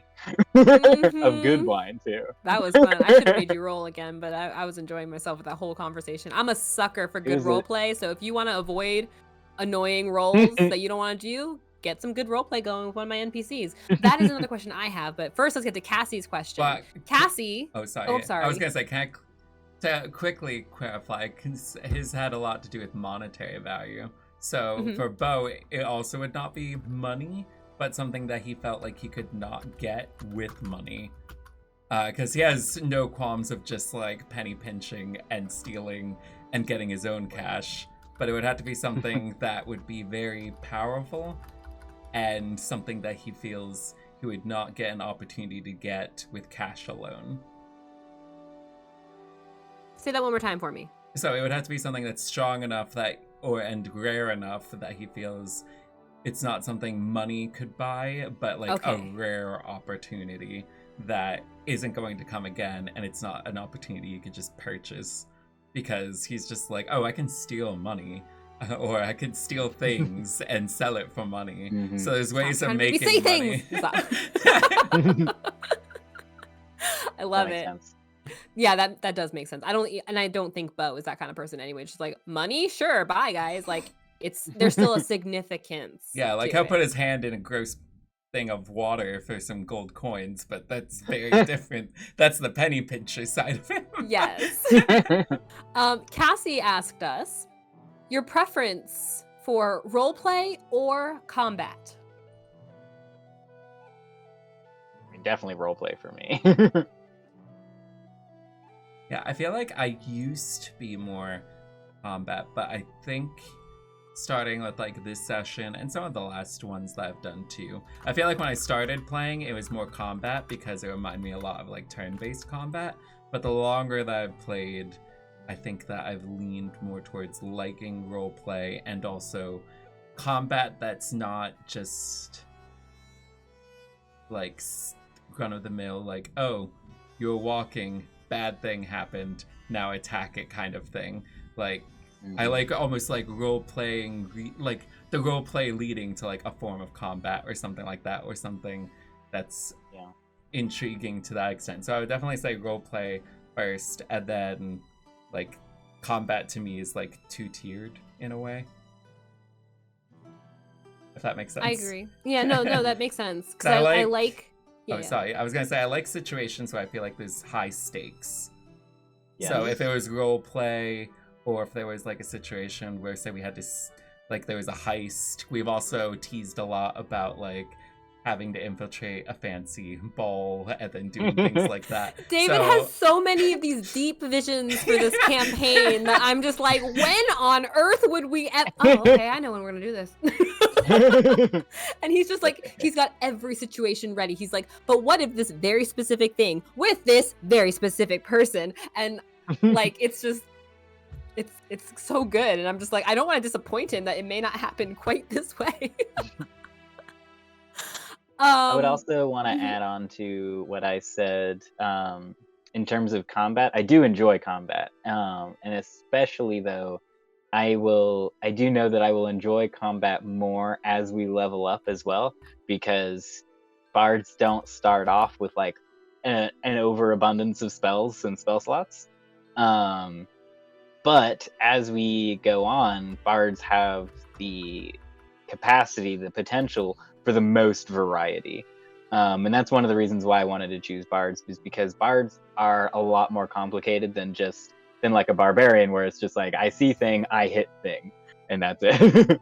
Like, bards are not the ones who are going to be doing the most damage usually. It's try to be creative and figure out how you can change the environment that you're fighting in, how you can support the other combatants on your team. You know, there's a lot of interesting choices that can go into it. And so as we go along and I get more and more spells, I'm going to enjoy combat more and more, just because I will have more complicated things to try to figure out and work through. And I like that kind of puzzle option of combat, of like, all right, let's figure this out. Let's see what we can do here. Let's make things interesting. And that's probably why I like roleplay more than combat, is that roleplay is 100% that all the time. But the puzzle is people, which is Yes. also cool. Last chat question for the night. Cassie asks as well. She said, what got you guys started playing D&D? Were there any games that led you to it, maybe, or was this the first experience you had? What got you into D&D? Who's answering first? You can go. I mean, I think I have been intrigued to play it since I was maybe in middle school or high school, but I'm not somebody that's gonna go out and join like a random group. To my knowledge, there wasn't even like a club in my high school, because it was a very small school, and none of the people that I immediately knew play it. So it was a game that I probably wanted to play for years, like probably over a decade, definitely over a decade, before actually ever getting to play it. And that was just because a friend of mine was just like, hey, I DM and I want to do a group of people that we know and do something. So I was like, okay, and started from there. So yeah, now I've been playing since August of 2019.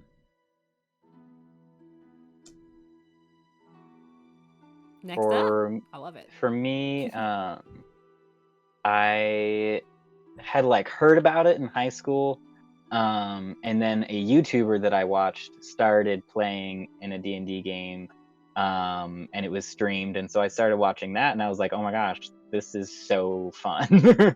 And then from there I started watching Critical Role, and I loved that, and I spent like the next few years watching that.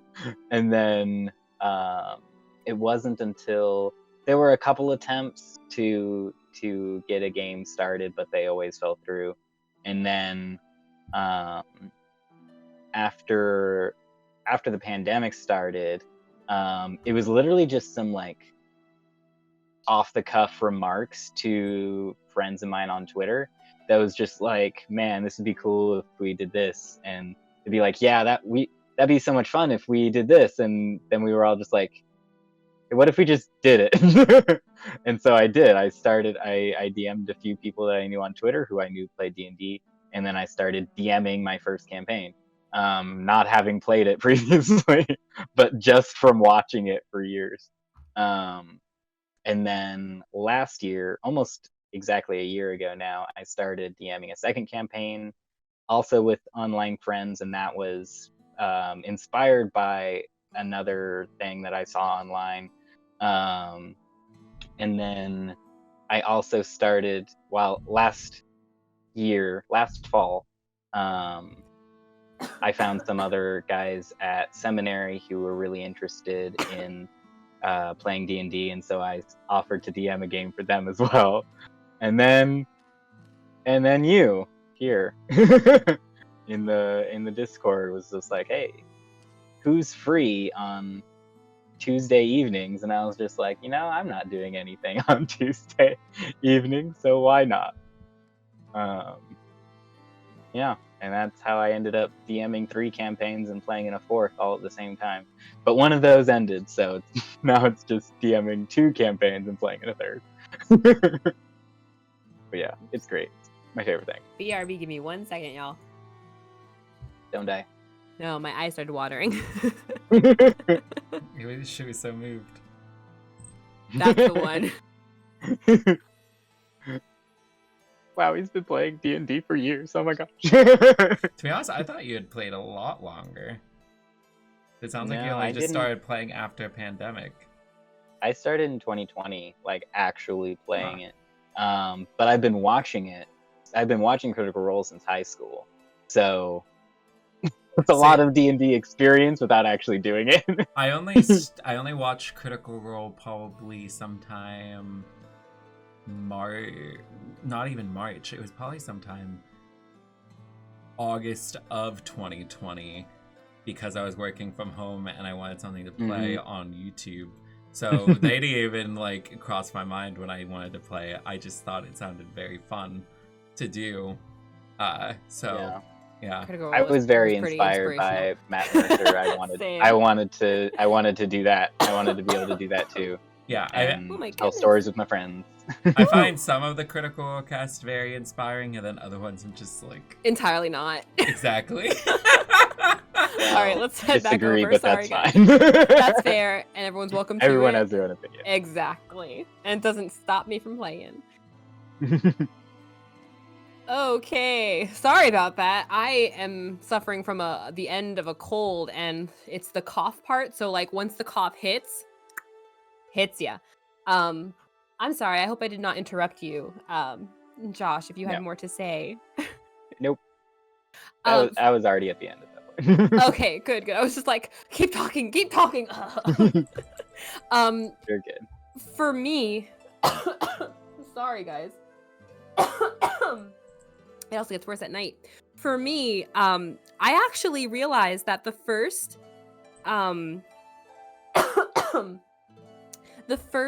tabletop game I ever played was actually a system called Savage Worlds.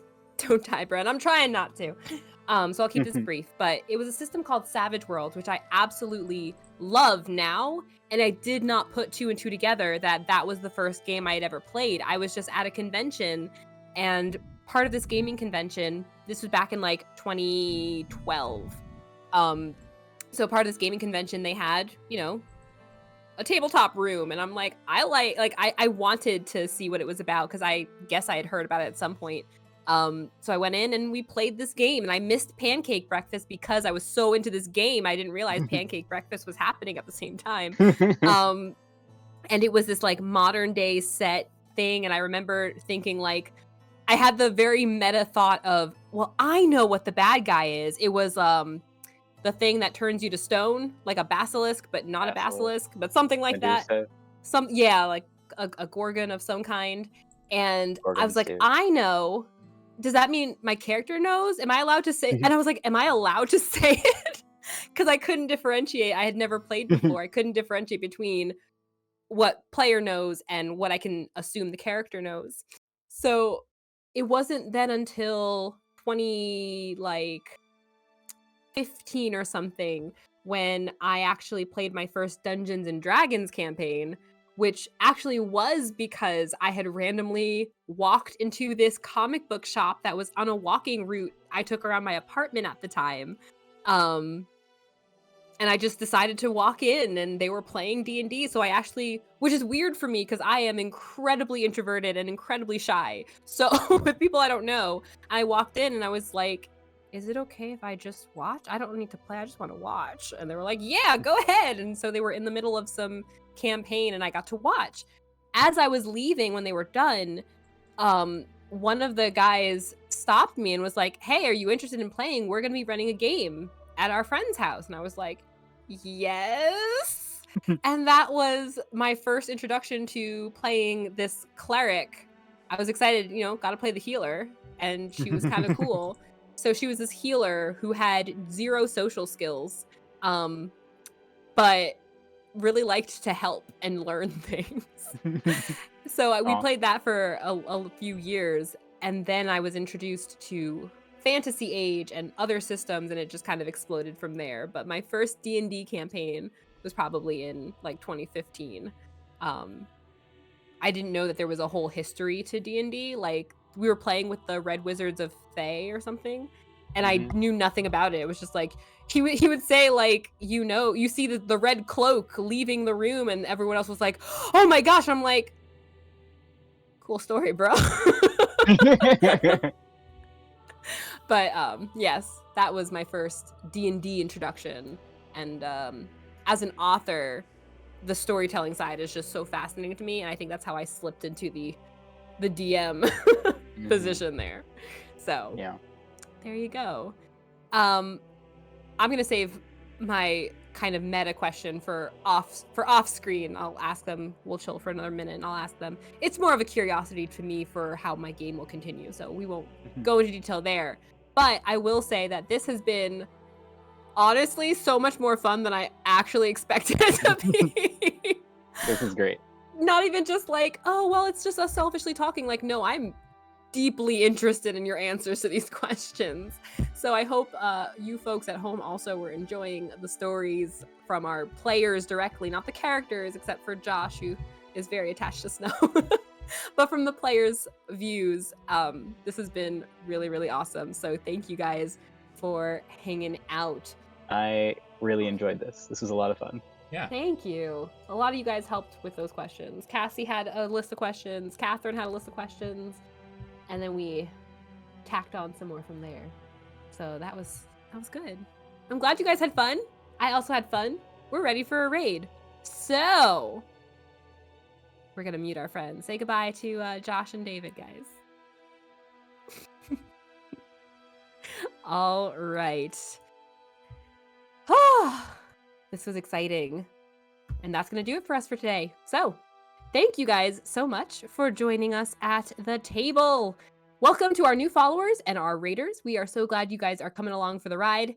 To our subscribers and our donors, thank you for funding these adventures and these catacombs chit-chats so that we never run out of parchment to write our questions on. And to make sure you never miss a moment, please be sure to subscribe on YouTube at Tales from the Catacombs, where all of our sessions and these side quests are saved for posterity. And a particularly huge thank you to my players who joined me tonight. We have David, who plays Beau and streams on Twitch under You Hate to See It. And we have Josh, who plays Snow, and you can wave to him when you find him right here with us. I am Brenna. I am your storyteller for this adventure and the leader of these chats. And we'll see you back here next time. Safe travels until we meet again.